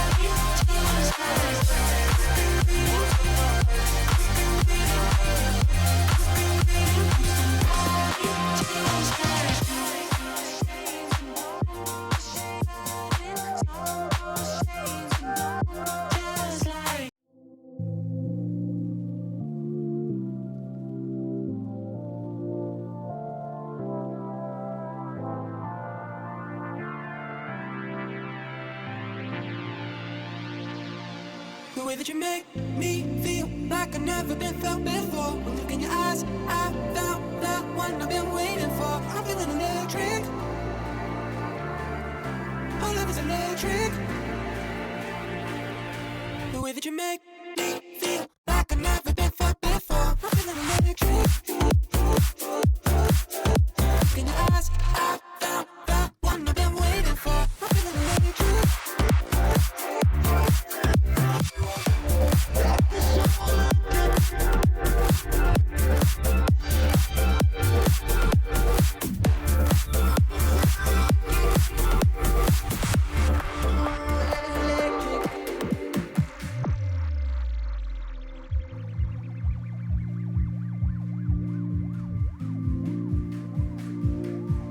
The way that you make me feel like I've never been felt before. One look in your eyes, I found the one I've been waiting for. I'm feeling electric. Our love is electric. The way that you make me feel like I've never been felt before. I'm feeling electric. Look in your eyes, I found the one I've been waiting for. It's like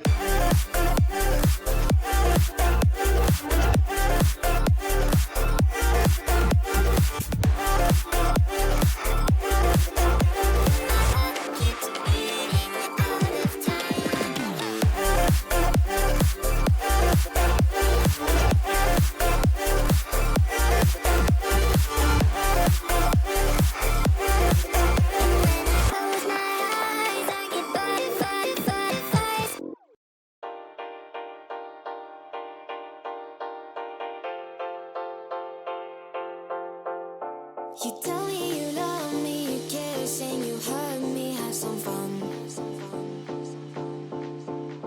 I give you a smile, hang around for a while, getting it on. And I don't really show it, but you're the only one that breaks my walls. Now baby I'm all for it, and every time that I pick up the phone, I love it when you say my name. I love it when you say my name. I love it when you say my name. I love it when you. I love it when you. I love it when you say my name. I love it when you say my name. I love it when you say my name. Welcome back to the Beacon World League Promotion-Relegation for the most important match that these players will play all season. 2 spots in Division 1 for Season 3 on the line. And there are, frankly, no guarantees for the losers, Babs.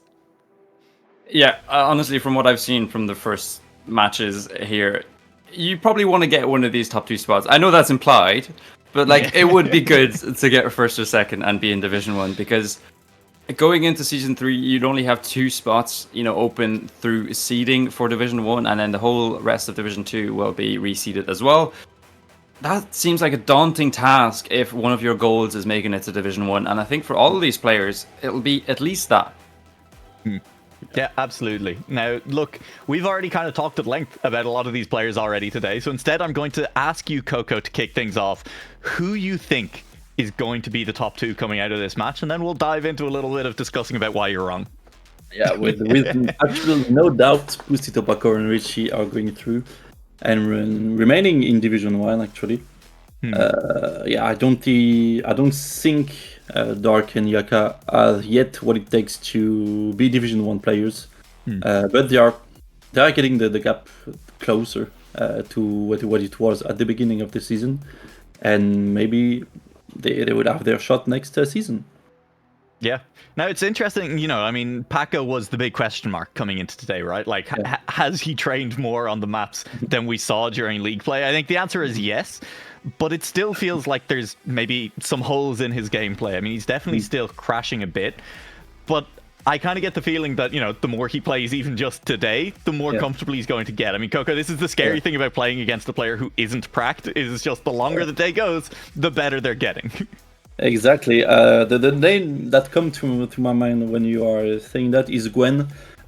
He could come to a tournament, no train, discover the map, go to lower bracket super fast, and then winning the tournament just because he want all the lower brackets. So maybe Pussy Paco is kind of the same. Like he's gonna crush this match. I think so. Yeah. Babs, I mean, Paco is scary. Do you agree with Coco that he is invincible, though, coming into this match? No.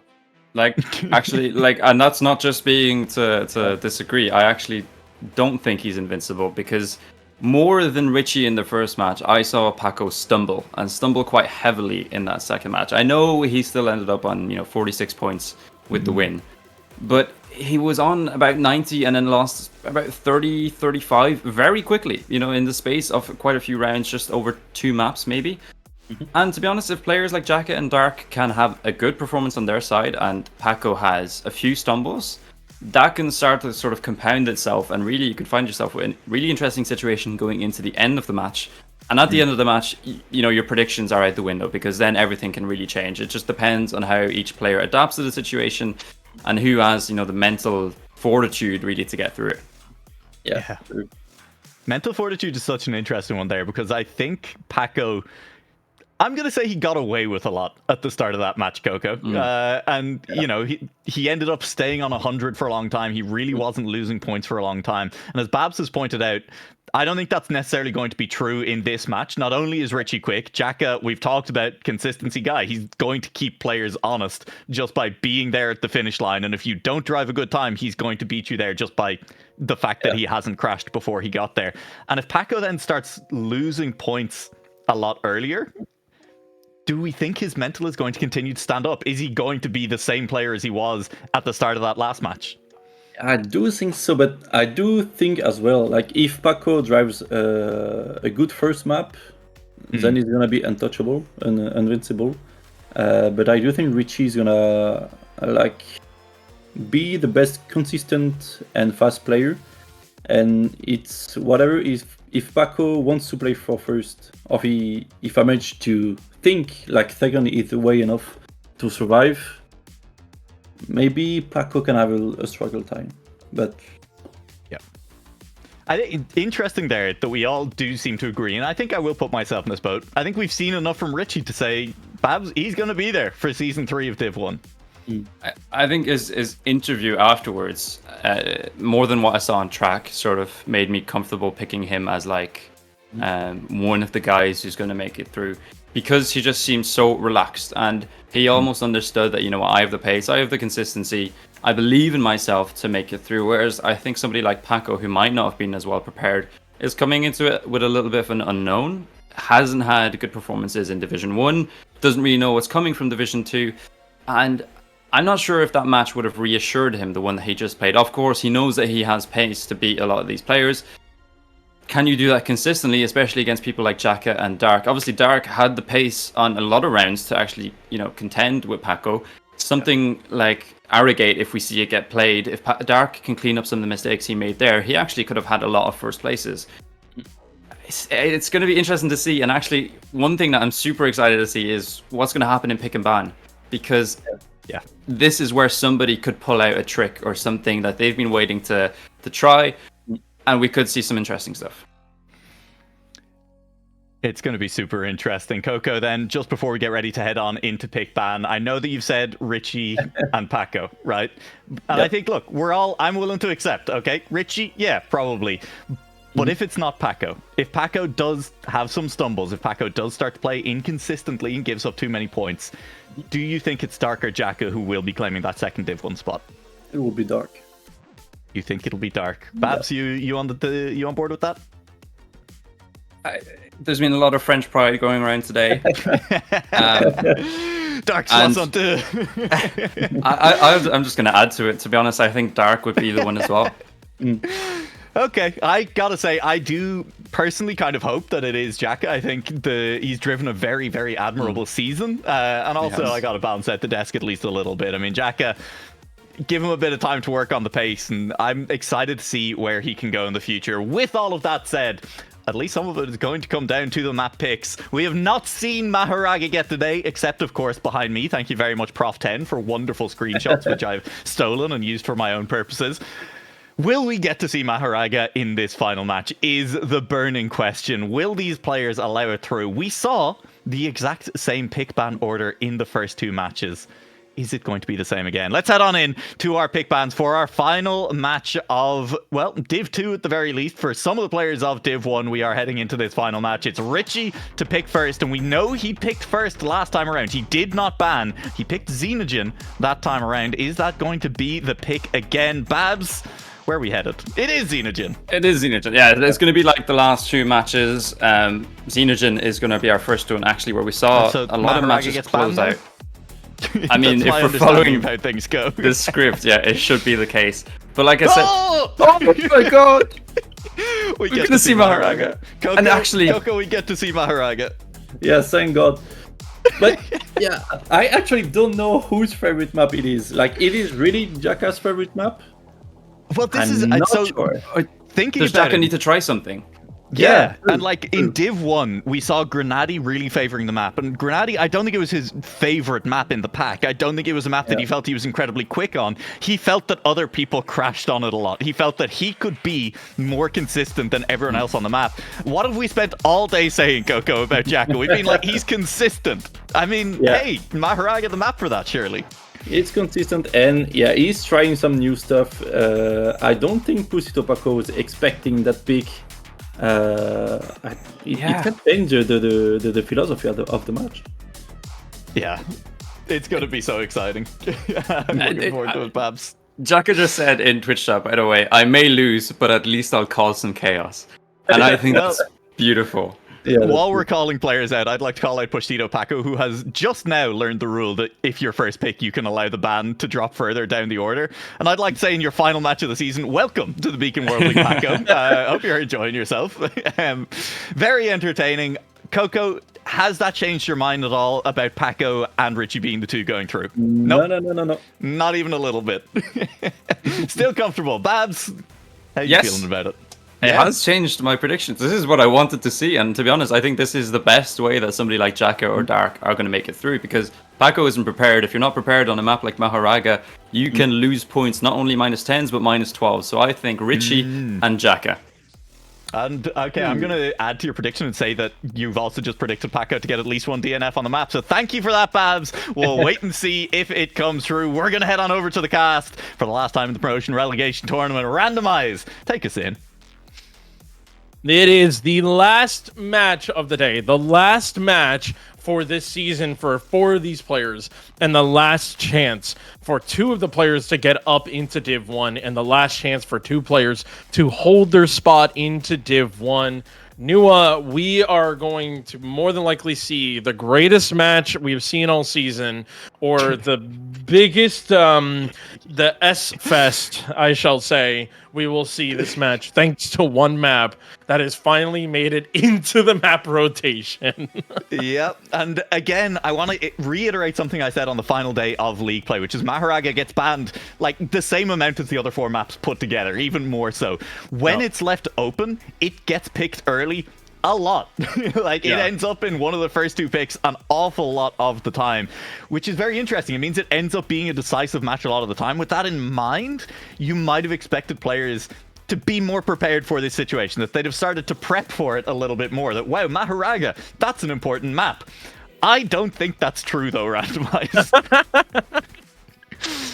I would have to agree, but I mean, I'm gonna be honest. Like, all jokes aside, one map that has made it into the rotation as the first map for all 3 matches is Xenogen, and that terrifies me because every single time this map has been in the first map position, which more than likely will be the 5th map we will see in rotation, has taken the life of a player, and it's always in the penalty grass moment. It is someone who can't get past the penalty grass. I guess Vixa was feeling evil that day when he was making this map, as he just decided, you know what, not once but twice you were going to be driving in the penalty grass right up against bricks. So it is so scary to see that this map is the first map again in rotation. And with that, let's check it out. Let the ghost show you how it's done. Let's check out Xenogen. Humans, what have you learned?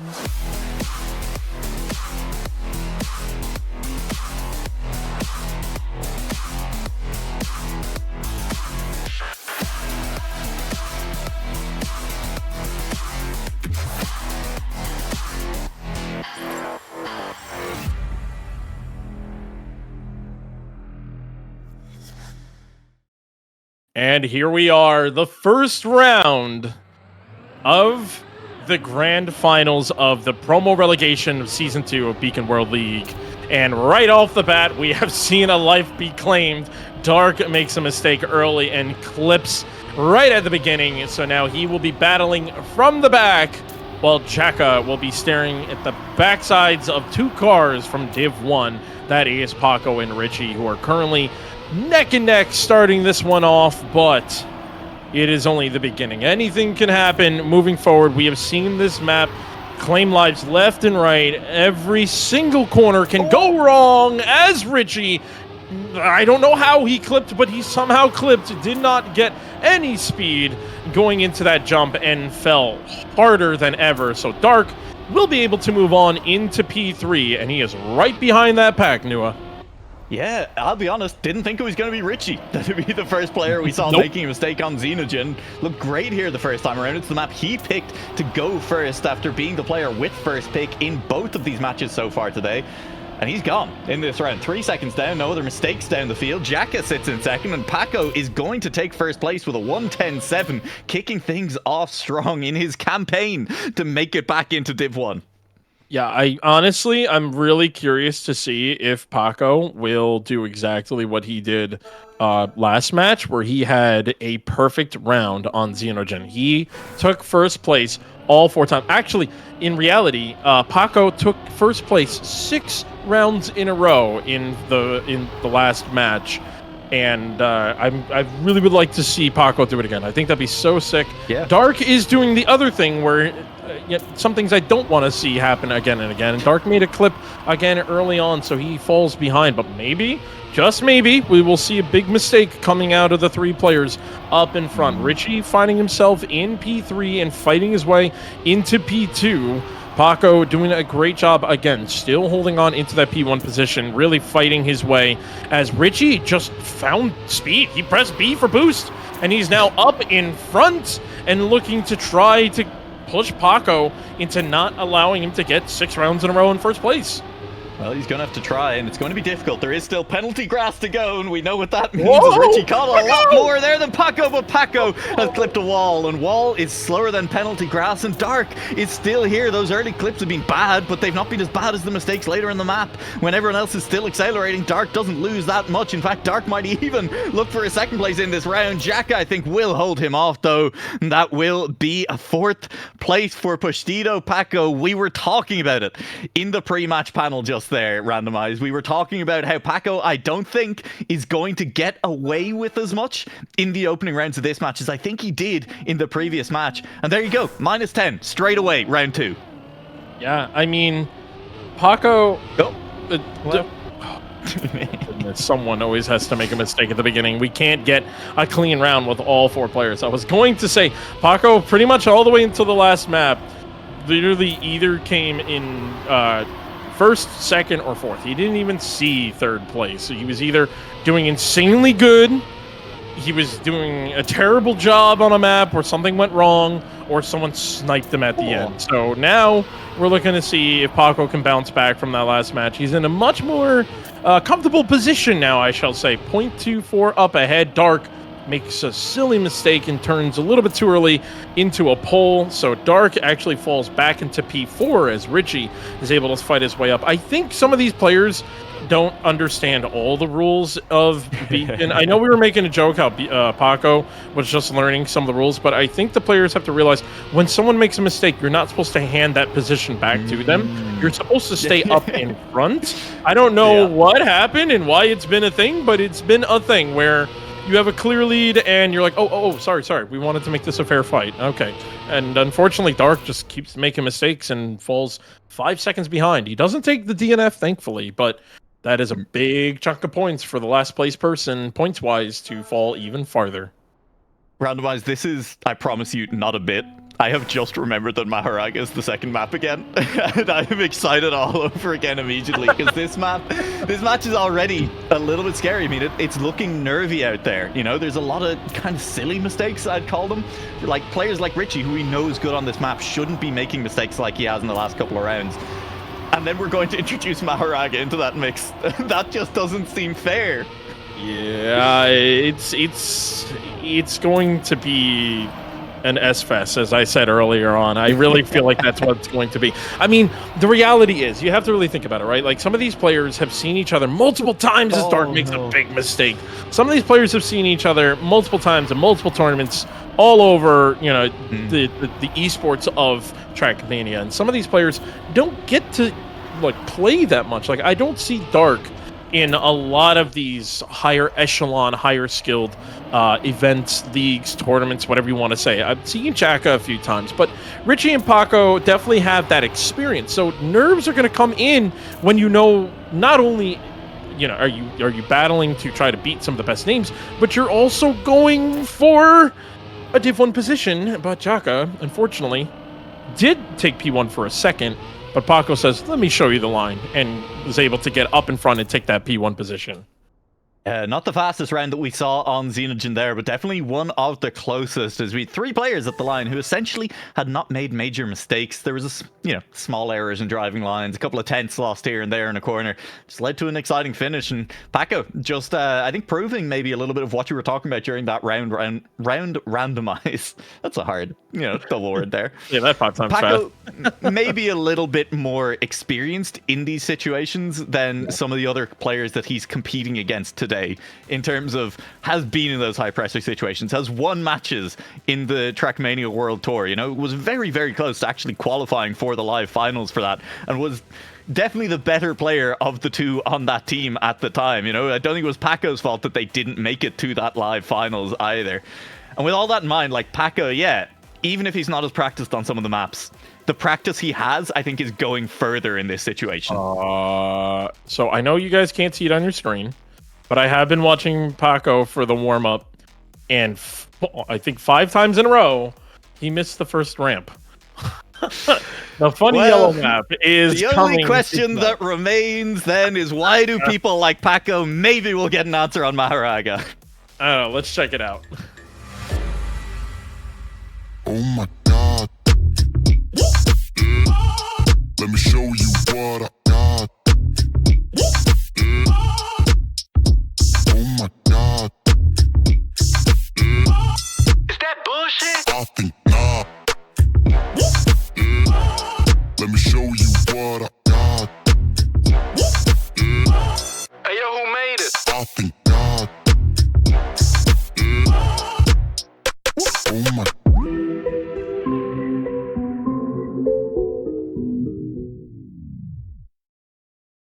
Well, it's Maharaga time. We haven't seen that map video in a hot second, and we are nervous, genuinely, for Paco. From this first jump on, we have to be. Does he make it on the first one? He does. Maybe we don't need to be too nervous. Right here. He made it! He's we got a race. Richie's gone. Richie is gone. Richie has made a mistake. Paco has the lead. He was sandbagging in practice just to scare the casters. We love you for that, Paco. And Dark is just behind him. Jacka a little way down the track as well. Does Paco just have the pace here? Does he have consistency on Maharaga as well? Because if he does, this match is his for the taking. Sure, he's lost 10 points in this match, but that is 1/4 place off a bad mistake and a clean round from everyone else. If Paco starts to pick things up now, I think we're almost looking at locking him in to Div 1 already for Season 3. I can't tell you how many times I could sing the man's praises. Paco is just showing exactly why I tell everyone Paco is just someone you don't mess with. He is the prodigy. He is playing amazing for someone who just really hasn't been able to train. And this is one of those maps that I really feel like you cannot sleep on. You know, and he is doing such a good job, but somehow, Dark has caught up to Paco. Paco had a bad line, but Dark had just a little bit more speed into the line. Paco gets sniped by Dark the entire time I was praising. That, I mean, hey, you don't expect someone to peak as hard as Dark did around the outside of that turn. I don't think I've ever seen someone get as wide as he did. Hang on, Richie's going to DNF. That's unfortunate. That's a -12. That is so bad. Especially unfortunate for Babs, whose prediction was that Paco was going to DNF one of these rounds on Maharaga, because that was the wrong player. -12 is not good, and all of a sudden Richie's actually behind Jacka by 13 points. Richie is in fact 4th in the match. That was the one player all of us on desk agreed, yeah, Richie's a lock-in. Richie's the guy. He's going to make it there. This Maharaga performance and the fact that this could be decisive the second time through is making me a little bit nervous for that prediction, Randomize. Yeah, I would agree.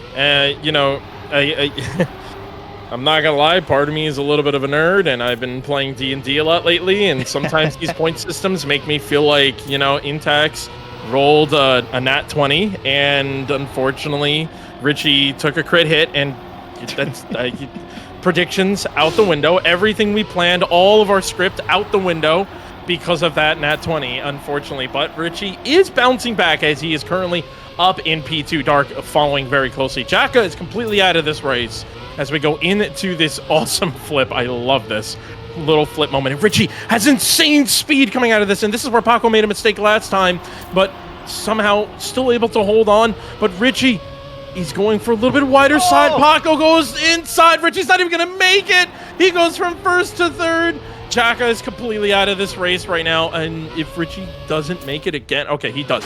Thankfully, he made it, barely, but he made it. And Jacka, not with a DNF, thankfully, only a -10, only a -10, I say. But again, the S-Fest is here to play. Intax has just joined us in Twitch chat to say, I have never failed the Finn. Thank you, Intax. I mean, maybe that's why he hasn't made it a little bit easier, because that is a very, very failable finish, as we've seen throughout the tournament. Maybe the players should just hit the finish. Richie did clip on that last transition before the finish, and that is mistakes from Pushtito Paco. It was Jacka bouncing around a little bit as well. Richie was slow too, and Dark is clear by over a second, it has to be. No, he's only a few tenths ahead of Richie. Oh, no, it's over a second. I was right. You were right. Oh, you were right. Jackie and it's getting again. bigger. It's getting bigger. I mean, at this point, again, this is one of those moments where I always ask, do players turn their HUDs on? Do players put Ghost on? Do they get the information? Right now, this is definitely one of those maps where popping that HUD, finding a spot to pop it open is very difficult. Yeah. But then to also be able to collect that information real quick and go, okay, I'm good. Don't push, don't do anything crazy. And honestly, unless Richie is just driving the god lines, I don't play this map enough or watch it enough to know what the real good lines are.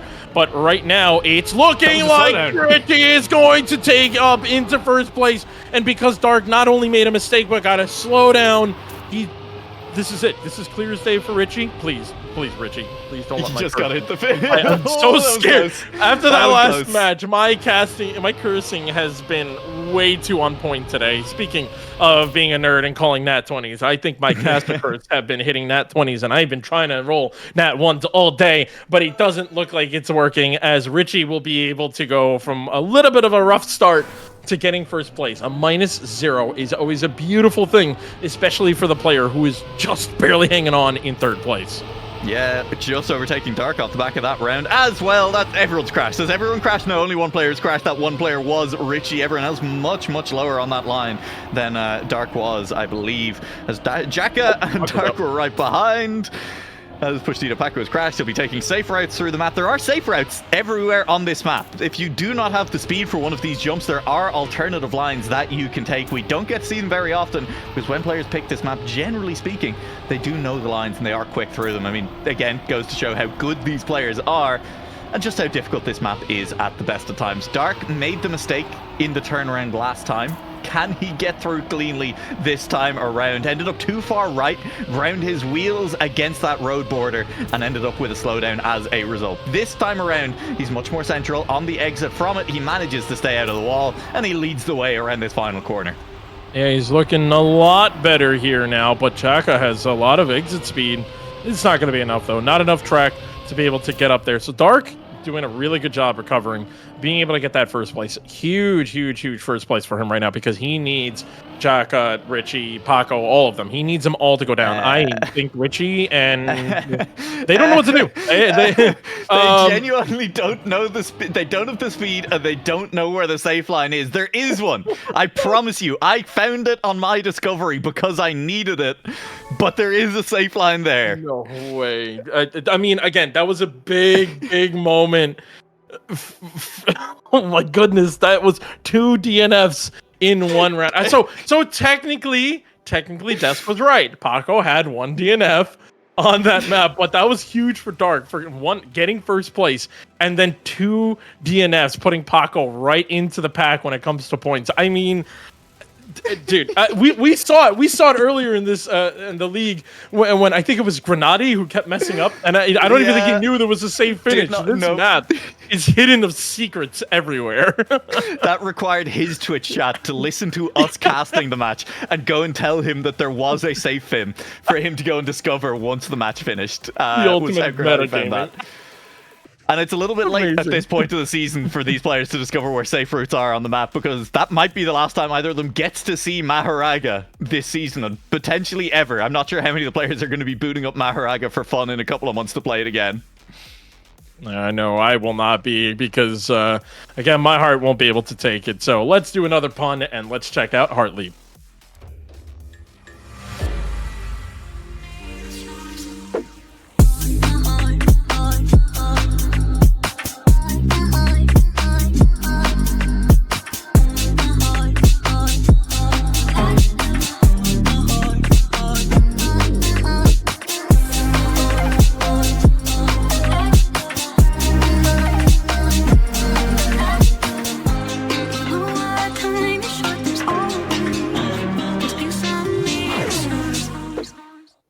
My heart will go on here on Heart Leap, as I'm sorry, like the puns are just so easy on this map. I can hear Nua taking a deep breath over there. Hey, if you're a real Celine Dion fan, tell me what song she sung last night at the Olympics opening ceremony. I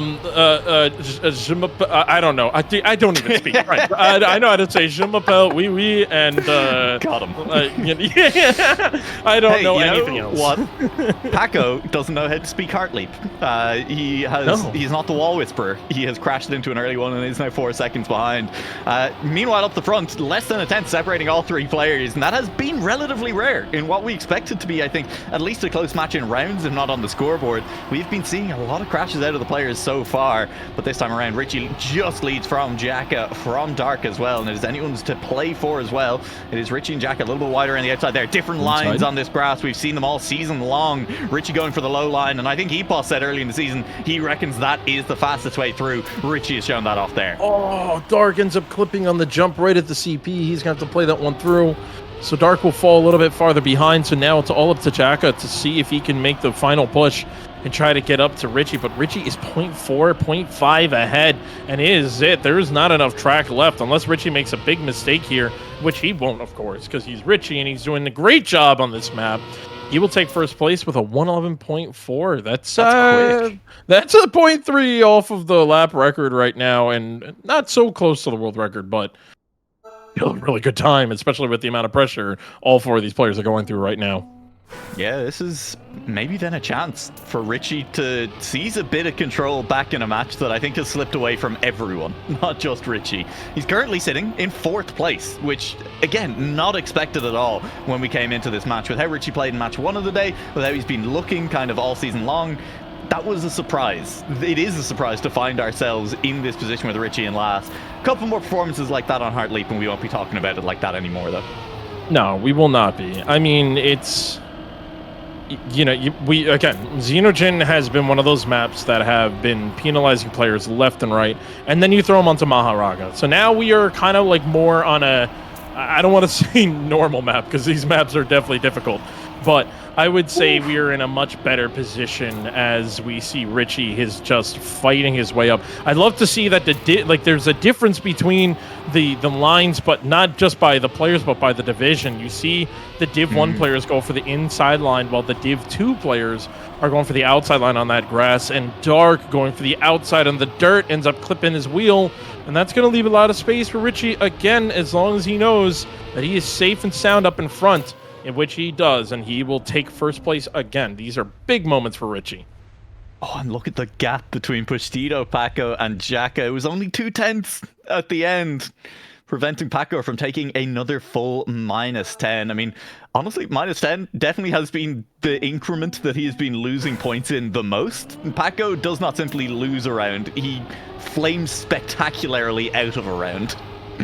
Yeah, I gotta say, Nua, this could potentially come down to a 4-way last chance. It could. Like It's 40. There's a 3-point spread, and we're halfway through the match. Yeah. What the hell, bro? It is insane the amount of mistake.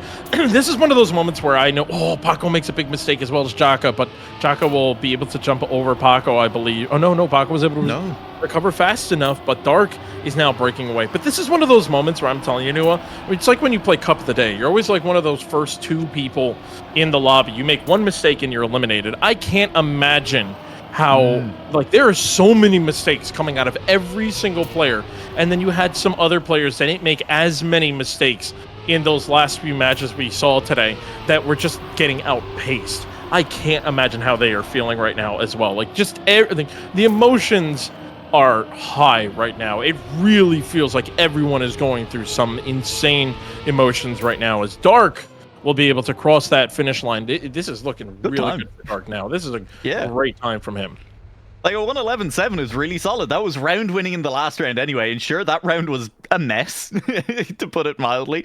But Dark did manage to put in a solid time. A time that could have been round winning even if there weren't mistakes across the board from everyone else. So eyes on this last round then on Heartleap and what potentially could happen in it, because it's still very much anyone's round to take, and individual rounds, we're at that point already randomized, individual rounds genuinely matter.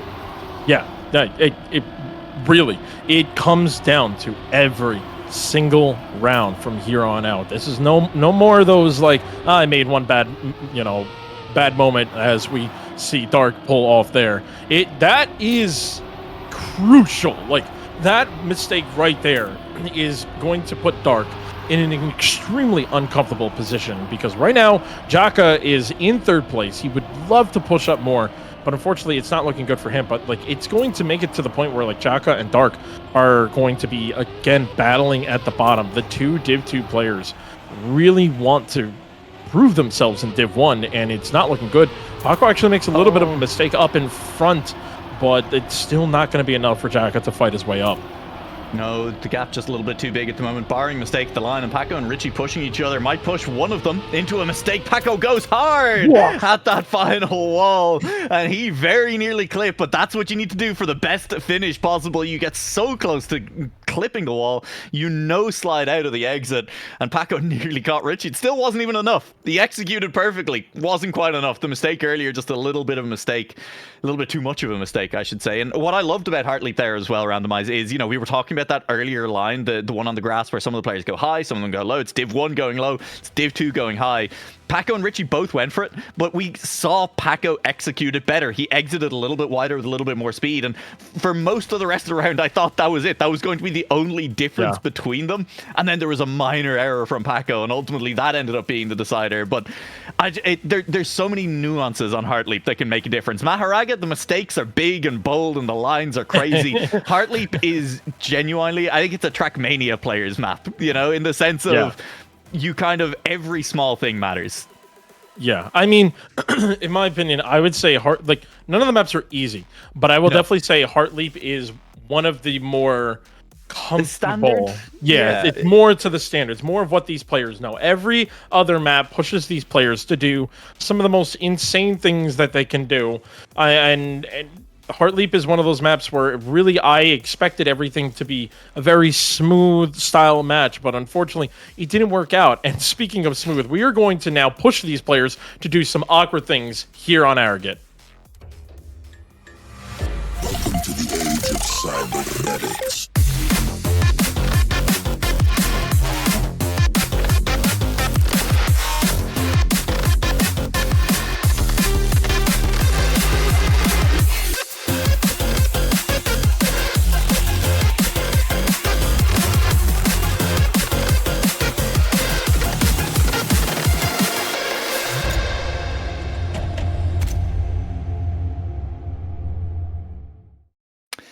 If Heartleap is about giving these players what they know, then Arrogate is all about the set pieces, the big jumps, the bug slide turns, the engine off, and this reactor start as well, of course. We saw a couple of players struggling here already today, Beta Toast in particular.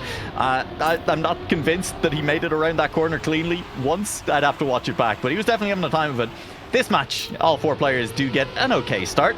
Jacka a little bit slower than the other 3, but it's Pushtito Paco, big winner through the first few turns as we head around this nose slide dirt on the outside. Positions remain the same. Yeah, Jacka unfortunately starting to fall a little bit farther behind. There are some moments where Jacka can make a push, like here, where he may risk it a little bit more, and he does in the back. He was trying to accelerate more, but unfortunately that made him go wider, and that's where everything is going to go wrong. So unfortunately for Jacka, he's going to be completely out of this one. One of the very rare style competitive maps where you are actually forced to not release, like, to not just drive the line. Like, you have to release, and they have to do it twice in this map. Kerberos really likes to push people on every style of driving, including not driving at all. As we go into the last bit here of the longest risky finish in the end, and Richie almost hitting that snipe, but Paco just kept down 3 wheels while Richie had 2 wheels down at the end there. And what a final moment. Okay, now we are looking at some good competition. I'll be the first to hold my hands up and say it. I make some strange sounds when I'm on a Trackmania broadcast, but it's not my fault, Randomized. Did you see what we just... Did you see that? Did you not just see what happened? I saw everything. For once, I wasn't watching the Olympics. I was actually paying attention. Hey, the handball's really good. I don't know what to tell you. It's very entertaining. I'm not watching it on a second monitor right now. I wouldn't do that in a match this important. Pushtito Paco is once again the first car off the line. Richie hauled him back in the last time around. Randomized, I definitely meant to say it at some point, and then this match distracted me entirely. We are playing for all 4 positions this time around because seeding does matter. The order in which our top 2 players finish will matter. How did Dark save that? Because you have to actually release. I really think that's why Dark was able to... Oh, Jacka! What? Moonwalks across the track in front of everyone else. Unfortunately, Michael Jackson might have been a great singer, but I don't know about a great Trackmania driver. There's no real data on that, and it's not worked out for Jacka on this occasion. Pushtito Paco looking at less risk of being sniped on the line this time around. Unfortunately, that means it's Dark who's at risk of being sniped as Richie carries speed through this final corner, wheel to wheel. I think this is Richie's comfort zone through this finish, but both times around he will lose out that battle, this time dropping to 3rd. Oh my goodness. Dark did such a good job just staying low enough and continuously holding his grip the entire time. And that's what gave him that round. Richie had more speed, but because Dark kept more grip, that is one of the most important parts in that risky finish. And it is, I think that's honestly what bit Richie in the butt. Both times he almost sniped someone for a position, was just the amount of grip he had. So hopefully Richie can keep all 4 wheels down as we are, I believe, we're on the penultimate round of this map. It's going to be really important for Richie to try to gain some of those points and stay close to Paco because of the fact that we are going to be playing for seeding positions as well as qualifying back into Div 1.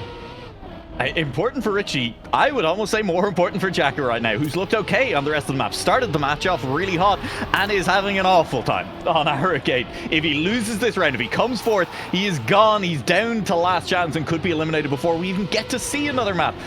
And yeah, disaster for Jaka, if that is what ends up happening, because again, if he can just survive, he'll be okay. That's not the way the cookie is crumbling in this round right now, though. Paco leads the way from Richie, Dark in third, Jaka in fourth. This is the order that it's looked like the players should be on the map. We haven't gotten that finishing position in a little while, but it is going to be that as we head towards the line one last time, looking for no mistakes. Dark is a little bit slower than Jaka, but all of them are clean. And that is a frankly impressive round on our gate from all 4 players. Yeah, this is the kind of match I expected to see all the way from the beginning, but these players have been having a good time entertaining everyone, and Jaka really needed to snipe Dark there. And because of that, Jaka is now our first player in Last Chance. This could be it. This could be the entire season in one round. Every time we've seen a player in Last Chance, they have struggled, but that was always on Xenogen. We are now on a different map that can cause these clips and bumps, and exactly what happened to Jaka. Pressure is getting a little bit too much into his head, so he falls behind as we jump on board with Dark. On the first time, you have to It was a mistake from Paco. This is huge for Jaka. Jaka, you must stay consistent from here on out. Please. Every time we've seen a player in Last Chance that have a chance to survive, they make some weird bump or bruise in the map. This is a moment for him, and he is looking to even push onto Dark and try to get more points out of him. A really bad bug slide for Jaka. He went way too high. And just like that, again, what do I say? Every time a player has gone to Last Chance, the pressure kicked in too hard. Jaka went too high on the dirt, which caused the bug slide to go too hard and whip harder into the wall. And because of that, unless a big mistake happens right here, where are you going, brother? Big mistake Richie, is happening. where are you going, brother? Jaka, you're gonna survive into the round. Just get into the finish line. You may even be able to snipe a second Paco went person. safe. Paco went safe, and that's gonna force more points out of Paco. Jaka, you are going to survive for now, but you have made more pressure on the other 2 players, Richie and Paco, getting closer and closer to that Last Chance. What? Hey, Richie's tied with Dark on points. Paco is like 10 points ahead of them. He's 13 points ahead of them. And Jack is still on Last Chance. And we go back to Xenogen, where at some point, remember 60 points ago, randomized when Jacka was winning this match, I'm pretty sure? Yeah, but the theme of today and Xenogen and Last Chance, knock on wood, more wood. I need to knock on every piece of wood in my house because I am I don't want that to happen. I want it to be a pace thing. I want them, all 4 players crossing the finish line, 0.01 difference between first and second place. I want to be saying that, not, oh, okay, Paco made it through. Everyone else is still making their way to the finish line.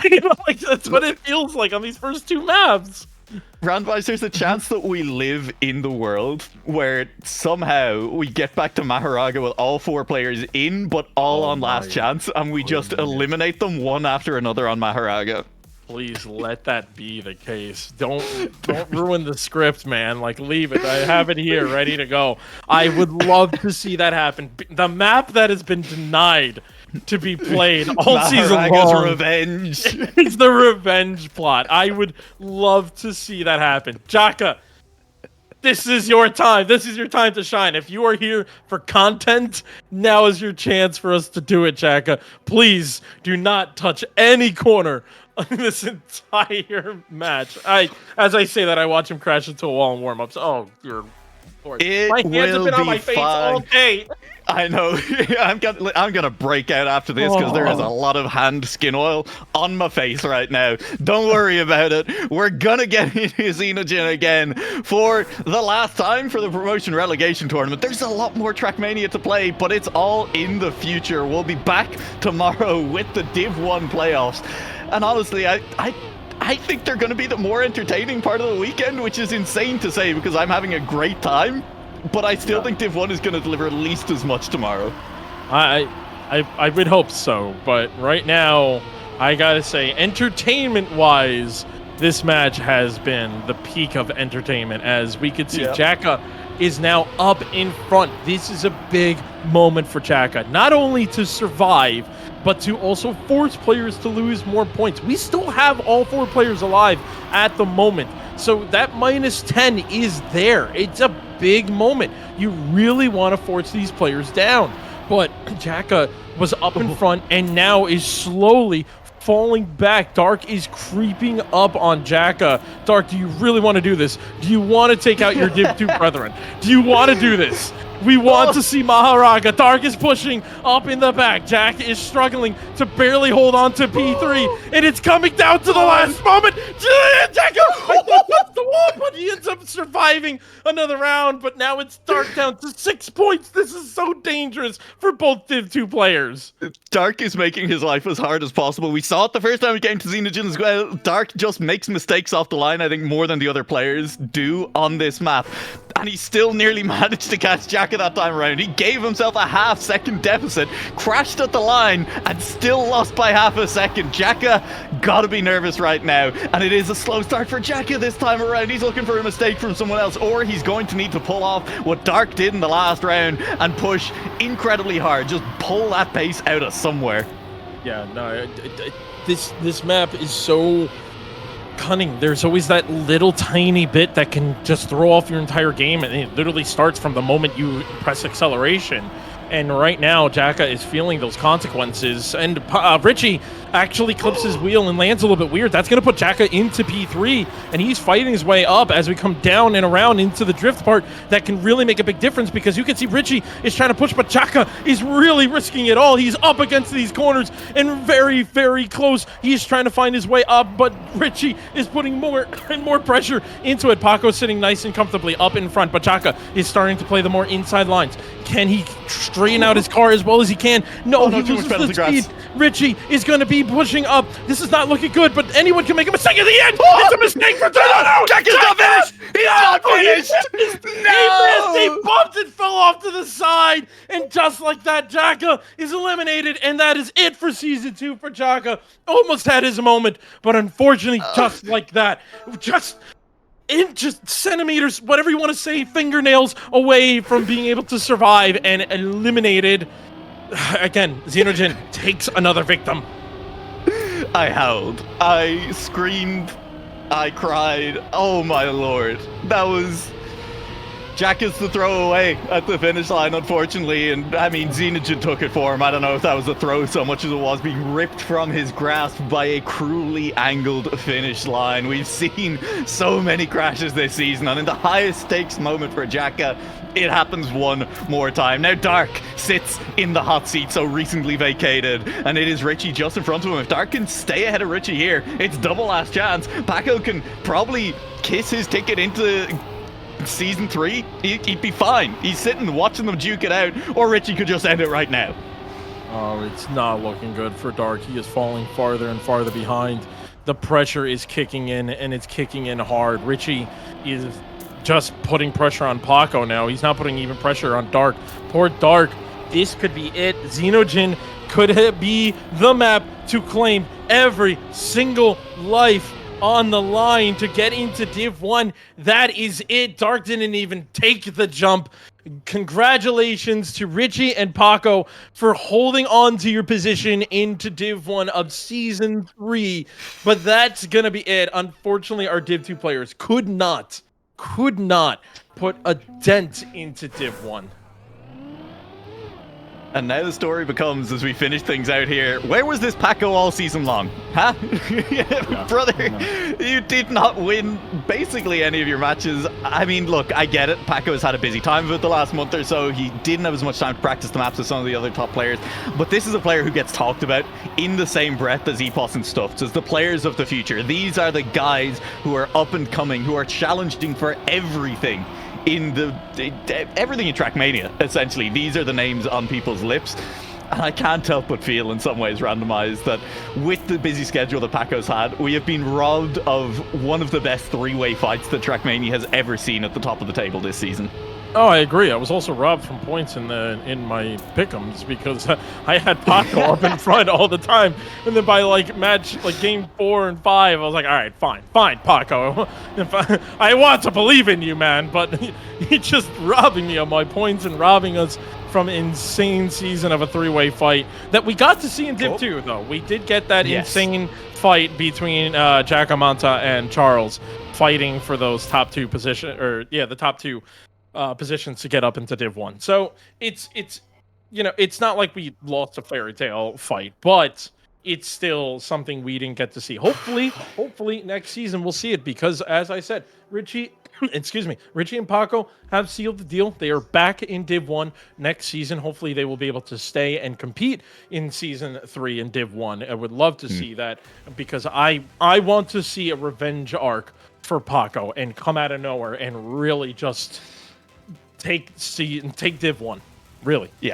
Yeah, no, absolutely. I mean, it's always fun to see whenever there's close battles in anything, really. But I think Trackmania lends itself to those close battles so well. The gap of nothing at a finish line, seeing players trading blows, pushing each other to the limit, it's just so exciting. I'm looking forward to that tomorrow with EPOS and stuff. So I think very good odds we get to see it twice. And I think it's probably too close to call, even advance. We're going to talk about all this later, but I mean, I'm just so excited for it. It's already leaking into the cast now. For now, Randomize, we got to get ready for a bit of an exhibition match on Maharaga. Richie and Paco have booked their spots in Season 3 Division 1 for the Beacon World League. We are playing for seeding. This does still matter because seeding decides the matchups throughout the league play for next season as well. So we do have to know which of these players is better at the end of this season. We got to know who places higher. Right now, looking like Paco has the advantage. Yeah, I would say Paco has the advantage, but maybe Richie has the advantage on knowing the safe routes, because Paco hasn't been able to train as much. Who knows? I mean, we even have the in-game chat right now. Assay is trying to tell people, by the way, on the flip, go this way. And I'm watching Richie right now actually find out where the safe is. He's working on trying to figure out the safe line. They are playing he has not RPG found it. in He has warm-up. run out of time, and he has not found it. The discovery has failed. We'll head into Maharaga, and we'll have to hope that they do not lose speed into the turnaround. One final time for the Promotion-Relegation tournament. Welcome back to the funny yellow map. Intax cooked hard this season. Has he cooked too hard for Richie to survive?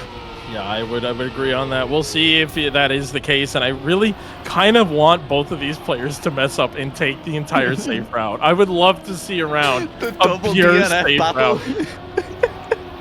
Love to see that, but we may not be able to see that as Richie currently is up in front. Paco has fallen pretty far behind. Richie, really, if I remember correctly, Richie did play this map pretty well. Not the worst. Yeah, he was. No, I take that back. He did terrible on this map. I just looked up the stats. I remember Richie doing well, but I'm straight up not having a good time the last time around we visited. Paco was, I will say, inconsistent. I will say I think the area where it'll be interesting to see if we do have, rounds where they are close, is Paco seems a lot safer on this last outside banked turn than a lot of the other players are. But hey, that's not going to matter. Congratulations to Paco, who I will assume is able to make this final jump. He is! And Paco will win the Promotion-Relegation tournament. He has locked in his spot in Division 1. And beyond that, he is the higher-seeded player coming out of this as well. Just beating out Richie, who will lock in his spot for the third season in a row. Richie's a Div 1 player in Beacon. Yeah, I mean, he showed what he can do. I'm very happy to see Richie be able to secure his position back into Div 1. I mean, Paco, again, revenge arc. I need it for Season 3. Please, man. But, GG's all around to everyone. Everyone played really well today, even though with all the mistakes that happened, people were able to make mistakes and bounce back. We saw what the potential of every single player that was here in the promo relegation. Some players from regions that people never really pay attention to. My region, NCSA. We saw what our region can do, and I'm really looking forward to Season 3 for these players who just made it back, and to everyone that got eliminated. I want to see revenge arcs from everybody. Let's make it happen. Yeah, well, we'll have to wait and see. Let's wait and see what Richie has to say as well. But first, we're going to head back to the desk for one final time today. Goodbye, Randomize. We'll see you soon. And welcome back to Coco and Babs. That was messy, frankly. One of the messier Trackmania watches I think we've even seen in Beacon, never mind. But Coco, it felt almost until the end like anyone could have taken that one. Yeah, actually it was really closer than what I would have expected. Down to 40 points. I think they were all in the 40-ish points. But at the end, range of 44 points, 2 players on 45 Yeah. and 1 on 47 yeah, at one that point. was- Mad. that's crazy that's crazy to see. But in the end, it played on who could handle the pressure right. Richie played amazing on the maps and Pussy Tobacco as well on the map after the 40-ish points. And that's where we see Yaka dropping down a lot, actually, losing two runs in a row, I think. And then never could come back from it. But yeah, no surprise, I would say, in the beginning of the events. Like Pussy Tobacco and Richie made it back to Division 1. Well played to Yaka and Dark 62, though. They played really good. And can't wait for Season 3 to go. Yeah, I mean, Babs, I think the thing that's scary, though, is that, if they want to make it back through now, they will have to go all the way through open seeding. Hang on, am I hearing someone else in the background here? I don't know what's going on. I've got voices in my ears, and I'm losing my mind. As Babs, the question I want to ask Babs is, well, open seeding continually gets harder, and Yes. I'd love to see Jacka and Dark players like this try and make it through open seeding, get into Div 1, but I don't think it's going to get easier from here. Well, the thing is, there were 4 open spots obviously going into to this season. Well, 6 actually, 6 because of 2 players dropping out from Season 1. But going into Season 2, there's theoretically only going to be 2 spots that are open for that seeding. Obviously, if some player in Division 1 can't make the competition or simply choose to play something else, then that spot will free itself up as well. But for all intents and purposes, it's going to be less than this season. It's going to be more difficult, and to be honest, the amount of players who are going to be trying to get through that seeding, we saw Grenadi, Massa add themselves to Division 1 this season. Who could we see in Season 3? It's going to be interesting, but what we're sure to see is Bushido, Paco, and Richie, because they deserve it. They played well, they won this match, but it's one of those matches that people will look back in history and look at this match and think, oh yeah, of course, Richie and Paco won. No, that's not the whole story. That's not what happened. They were pushed to the very limit, and if anything, I think Dark and Jacka could be really proud of that. I would like to invite our interviewee, Richie, on to defend himself, first of all. But Babs, as you were saying that, I looked over to a second monitor where I could see Richie already shaking his head. And Richie, you're looking a little bit more stressed than the last time we saw you. No, I'm perfect. Richie, I'm not giving. You wouldn't just come on here and lie to me immediately, would you? Man, that was not credible at all. I'm at the end of my life. Fuck this. Richie, look, hey, congratulations. You're going to be in Div 1 for Season 3. 3rd one in a row. I mean, before we get into any other questions, I do want to ask, how confident were you coming into Season 2 that you were even going to retain this Div 1 spot? Well, it was a bit disappointing to not get the playoff initially. I think it was hard to have motivation to fight for the relegation spot. I mean, to be honest, I think after the second week, I didn't touch the game at all because I knew I wouldn't be in playoffs. And see, somehow I won my matches, my last matches. I don't know how. And then I found some motivation back to try to keep my spot. So still happy about the result, but touch suffering. That was hard. I wanted to ask because we played through Xenogen, Mahoraga, Heartleap, Arrogate. Yeah. On which map did you have that oh shit moment, that realization like this is not as going as I expected it to, and I need to change something, or something needs to change for me to be comfortable here? Honestly, the very first map, because it's my pick, my best map. And honestly, right from the first left turn, I was like, fuck this, I'm shaky. And I knew it would take me like 3-4 rounds to get past that. At least I accepted that I was shaky. I was like, okay, you can't do anything about it. So just do my best and hope it goes away.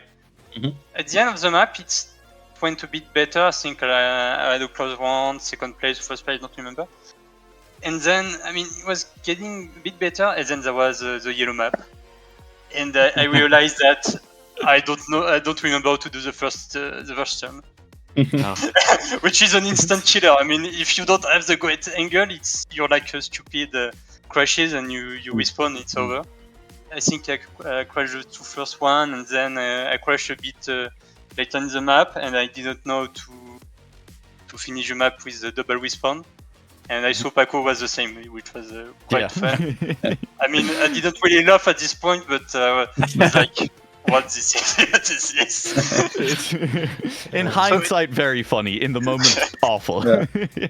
I don't know why. I mean, I think I pushed the button and I saw his ghost at this point. At this point, I was like, is there a bug or something? And I see the points like, no, he hasn't finished either. It's okay. So the start was apocalyptic, and then third map is Art Leap. I don't remember the name. Third I map think was I Art Leap. do 3 first rounds, 3 first places and a second place, and I really got back in the game at this point, which saved me. And then, well, obviously, even if I was playing better, well, when I see the points are everyone at 30, I mean, even if I play good at this point, I know it's if I am unlucky, I mean, it can go badly. Fortunately, both the 2 other guys, Dark, Manta, went out Jaka. pretty much. Jaka, sorry, went out right when they could. I mean, finals mode, it was over each time. And honestly, when Dark was out, I was like, I wasn't even, cool. I was like, oh fuck, it's over. I'm alive. So it was pretty much my match. So much. Coco, you got any questions? Yeah, I mean, I think he talked through the whole matches, but I felt like as a player, was it more stressful to see like the match was closer than expected? Because I think in your mind, you would think like maybe Paco will destroy the match and I will play second safe. But seeing the match was so close until the very end, it felt like as a player, and I know how it feels, like I expect one player to destroy the match and I play for second, and it's really not happening. How does it feel? How can you explain that? It's. I mean, obviously, I'm not. I knew I was in the favorite spot in the match. I mean, the gun right to myself. But when I saw the start of the match, I was like, even if I'm favorite, I'm already behind points. It's gonna be complicated. Quite just kind of trying to survive. Like, I mean, I have the tools I have right now. I'm a bit shaky and what I said. So try to find a solution. Still, I know deep down that if I go back to playing better, I have everything to stay in, which is still something that can keep me in the match. If I was already very far and I knew that even with my best level I couldn't compete, honestly I could have given up mentally. So still knowing that I was, I could get second still, I kept focus and got back into it. But of course, when you see that you're really, I mean, I was 10 points behind at a point, really far behind, and I was like, if I start thinking, I'm like, I need to win like 4 rounds in a row to be a bit safe or something like that. But I was like, okay, try to forget as much as you can about it and just focus on your drive. And Art Leap, it went perfectly well, and I got back my confidence here. So yeah, it's always difficult mentally. It's a very mental game, Trackmania, and especially with the score system. I mean, when you fail your first map, I mean, even if you get better after, you're already really far behind. I mean, the match is going closer to the end. It's not like if you get better, the other guys will get 0 points. It's not how it works. It's kind of like football. I mean, it has a hidden time limit. So if you're late, I mean, it's really hot. So that's the difficult part. Yeah, absolutely. Now, Richie, there is one final question, and obviously it's a little bit of an unfair one because we don't know anything about Season 3, when it'll be, what the maps look like, who's going to get through open seeding to Division 1. But I'm going to ask anyway, do you have a goal for Season 3 of the Beacon World League now that you've re-qualified for Div 1? Well, I want to compete for victory in Season 3. but I hope I will be able to get enough preparations for that, because obviously with how the maps are difficult. I mean, this first season I really felt like going the matches, I was like, man, I'm so far from having enough preparations to be really confident in the maps. And I hope I can get that in season 3. I don't know if I can, but I really want to play season 3 and feel like, okay, I can give my best and be ready on the map, and then do the best I can in my matches. So, but honestly, we'll see. It's really hard to. Yeah. Who knows? Absolutely. Well, Richie, congratulations once again. And honestly, I think that's a lovely sentiment to send you off on. Just going to play to do your best and leave the tournament feeling happy. Hope you can feel at least a little bit happy once the shock wears off after that match. Definitely took something out of you. Richie, any final things that you want to say to the Beacon World League viewers at the end here of Season 2? Well, I hope you'll watch the finals tomorrow. Oh, yeah. I mean, I think it's going to be amazing. Obviously, we are kind of waiting to see what is it in between Epos and Stuft. I mean, they look like two big favorites, and I really want to see this. I hope the matches will be epic, and I mean, anyway, see you in season 3. Hey, that's great. We'll see you in season 3, Richie. Thank you very much for joining us. Let's take one last look at our promotion relegation bracket for the day.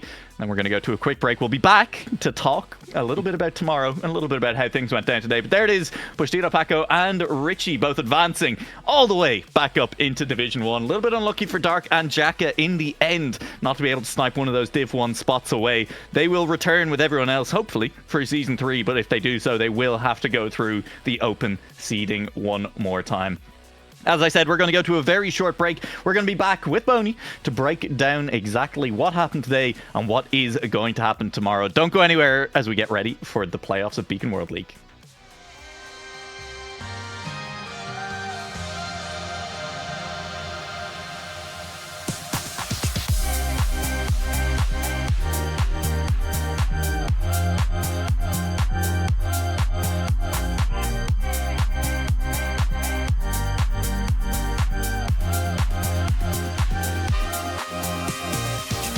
I've been waiting for somebody just like you, seeing all the colors, no more shades of blue. You picked me up from nothing, and now I'm feeling something. I've been waiting for somebody just like you.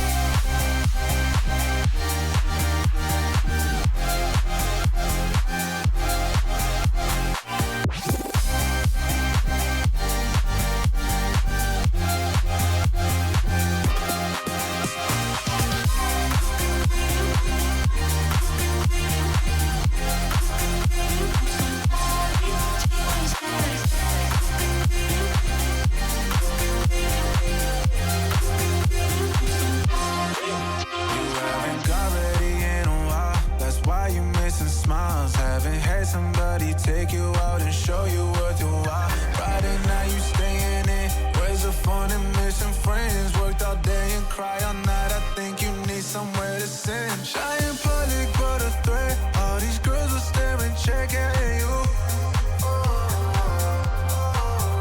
At first sight I lost my breath, 'cause I've never seen someone like you. I've been waiting for somebody just like you, seeing all the colors, no more shades of blue. You picked me up from nothing, and now I'm feeling something. I've been waiting for somebody. Welcome back to the Beacon World League, where we have wrapped up our promotion or relegation tournament, which unfortunately means we have relegated 6 players, but it does mean that we've gotten to promote 2 as well. Boney, that match was chaos. I think we're going to spend a lot of this time just talking about what's going to happen tomorrow instead, but I'd love to hear what you thought about the fact that we are sending Paco and Richie back to Division 1. Yeah, it was looking like there was a road for a time, right? I think the Maharaga pick very much threw enough chaos into it Yeah. as Jack was hoping for, and to a certain extent, I was very much hoping that both Dark and Jaka would be able to hold out until Maharaga, right? Just survive Siege and just get past it. Especially with the way the points were, dropping on pretty much everyone. 3-point differential around the 44 to 47? Yeah. At a certain point. It seemed like there was a road for our Div 2 players to make it true, but if for anybody who would, just from stats wise, like, Div 1 makes it because Div 1 is Div 1 and Div 2 is Div 2. Unfortunately, they were right, and I was. I don't think I was the only one hoping for either Dark or Jaka to make it true, but it is. It is the most disappointing way we could end up with the most obvious result if you were just looking at Div 1 and Div 2 players come in. You're absolutely right on that one, Boney.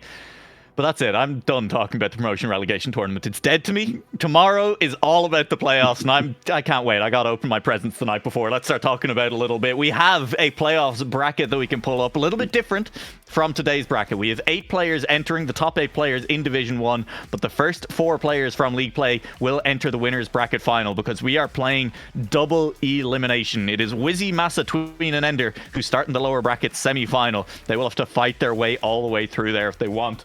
Coco, this is our first time getting you on to talk about this bracket. It's your first time looking at it with us here. First impressions. What are your first thoughts when you see this bracket?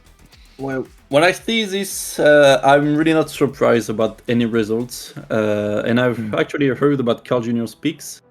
And I actually disagree. With him. That's crazy. Nobody else disagreed with him. Let's go with the winner bracket final first. I don't think anyone can beat Epos and Stuffed. I think they're actually unbeatable, and they are gonna end up first S and second respectively, like it is. But maybe in the semi-final loser bracket. I think someone told me that Twin drove a world record today or this week on a match. During the week on Xenogen. Yep. Yeah, all right. So seeing maybe he's dedicated to the tournament still, he's aiming for the win, and maybe he's gonna surprise us by eliminating Else, Massa, or Wizzy first, and then it's open for Grenadier Boss Base to fight their way back to the grand final. This is all very interesting because I think the sentiment from a lot of people, and Coco, it's the sentiment from you there as well, is that Epos is going to be the player who beats Stuffed. It's like, Epos, he beat him in the head-to-head. I think everyone's being blinded a little bit by the incredible match that Epos had against the two big players as well. But Babs, and I'm going to ask you about this one because I know you've been keeping a track of a lot of this as well. I mean, Stuffed, I think, is the player who has a lot of the online records, and Stuffed in the match, in that head-to-head, was leading the match a lot of the time as well. It was a little bit of a Stuffed throw that Epos ended up taking the head-to-head as well. And with all of that in mind, I'm actually unconvinced that Epos isn't the underdog heading into this weekend. You know what? There's something there in that argument. There's definitely reason to be doubtful of Epos's dominance. Obviously, defending champ has shown again that he's here to win, and he's beaten all the opposition he's had. But yeah, like you were saying, in that match with Stuffs, at one point he was about 15 points behind Stuffs, I think, going into Reshiram, the last map, and then I think the pressure just got to Stuffs in that moment. But it really showed that actually, this in a match between these two, it can go either way. It came down to the last chance between both of them.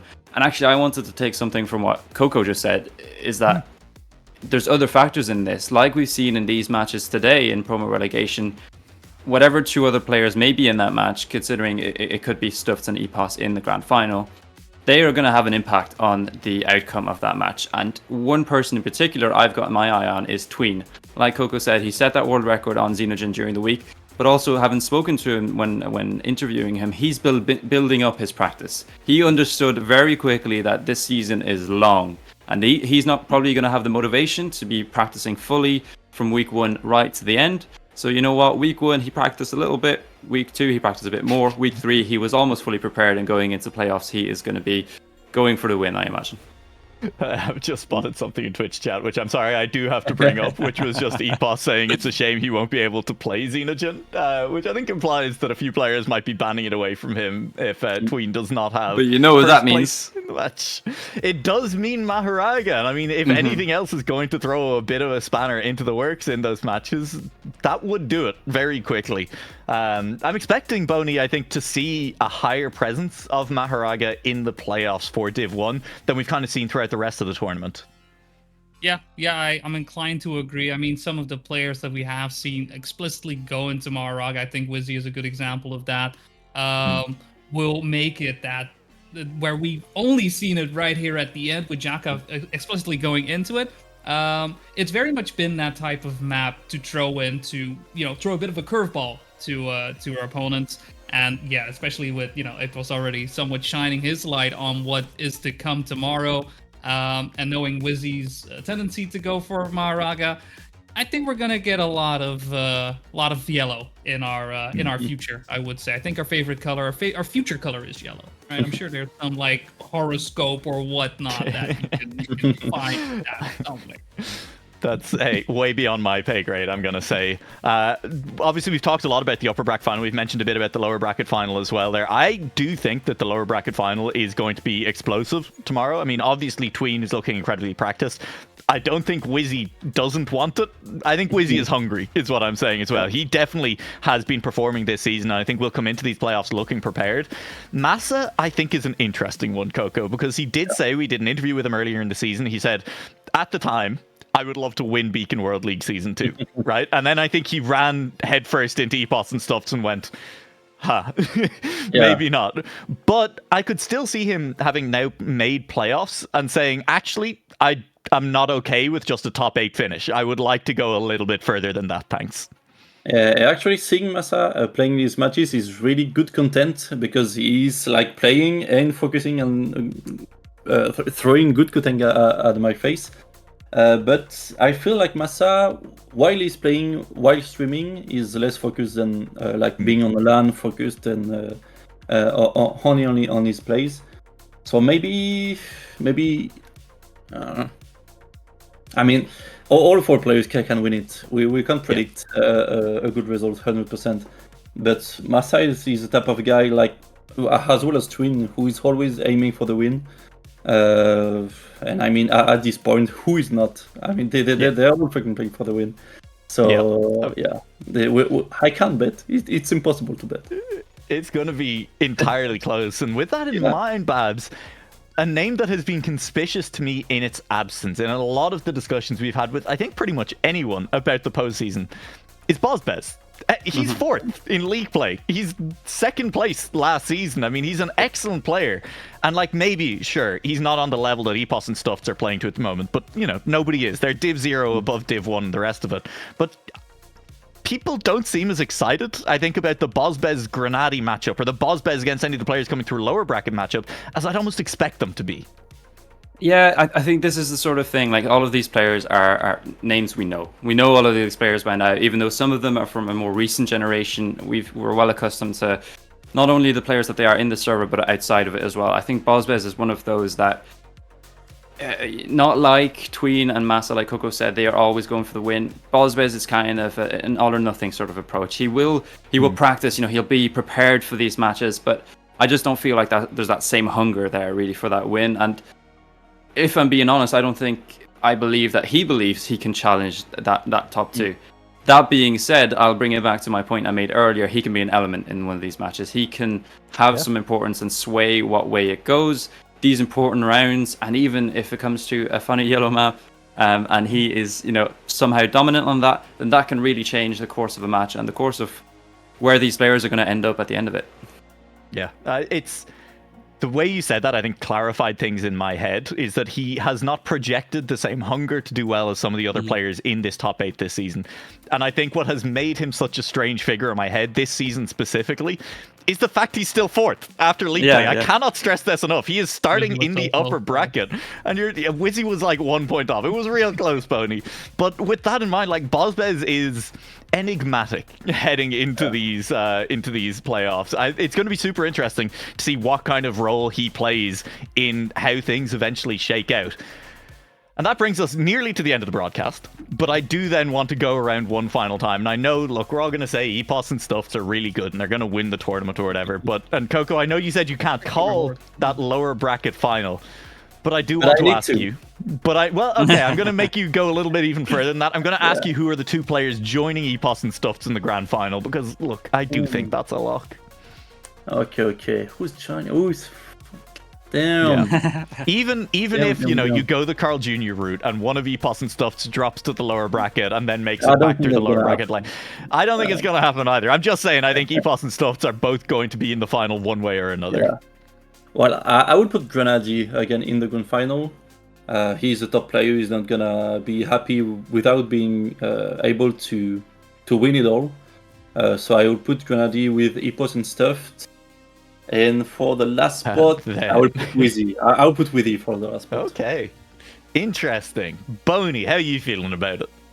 It's definitely to a certain extent reading my mind. I also have Grenady and Wizzy in my mind. I think the main thing that very much, especially, well, at least on the big players, Massa and Grenady, has been also just understanding and getting used to the format, right? Playing reverse cup mode, playing for these match records or whatnot, and I think that has somewhat influenced the way they've been playing. Some questions that popped up in week one, like, oh, hey, you can gain points from getting match records, stuff like that, is what probably has somewhat hampered perhaps the performance of Massa, but as Coco said, like alongside streaming as well, it's somewhat hampering his full potential. So it doesn't seem to hurt Grenady as much as it has Massa. And with Wizzy, I mean, I'm kind of just hoping for Wizzy because he seems to be that kryptonite for EPOS, right? Very much getting under his skin, getting that pressure in, and finding ways to get past them, right? Hurricane EPOS can be stopped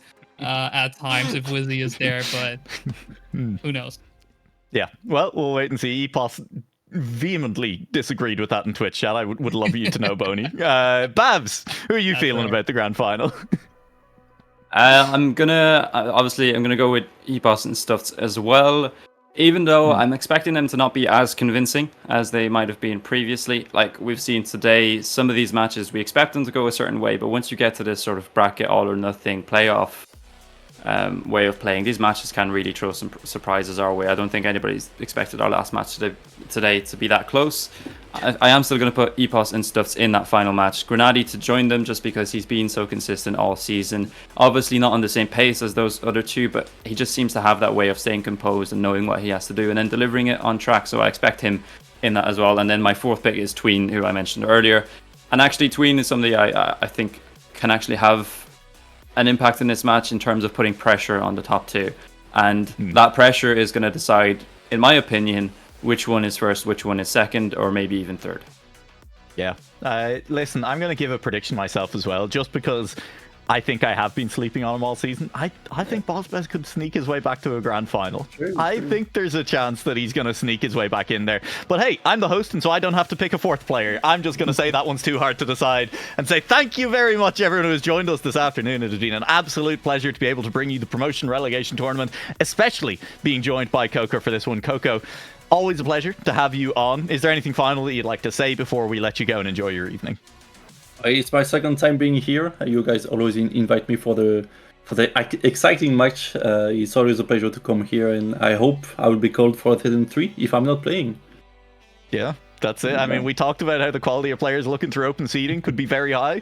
Part of that could be Coco playing open seeding. We'll have to wait and see. Coco, the other secret is all the matches are exciting. It doesn't matter which day we invite you on. So it's very easy for that one. All right. The matches tomorrow will most definitely be exciting. The Beacon World League Season 2 will wrap up. There is over a $2,000 prize pool at this point. Of course, it is still open. There is a donation link available in Twitch chat via Nightbot if you want to support these players and give them a little bit more reward. I think they've earned it personally after what has been a long and difficult season subjecting them to Maharaga. We look forward to seeing everyone there. It'll be a 3 p.m. CEST kickoff time. Kicking things off with the winner's bracket, Babs? I should know this. Yeah. Yep, it'll be the winner's bracket. And hey, if I didn't know that, I could have just checked out the Twitter later on tonight, because that's where you find information about the Beacon World League, or join the Discord. We will see you all tomorrow as we wrap up Season 2 as we crown a champion.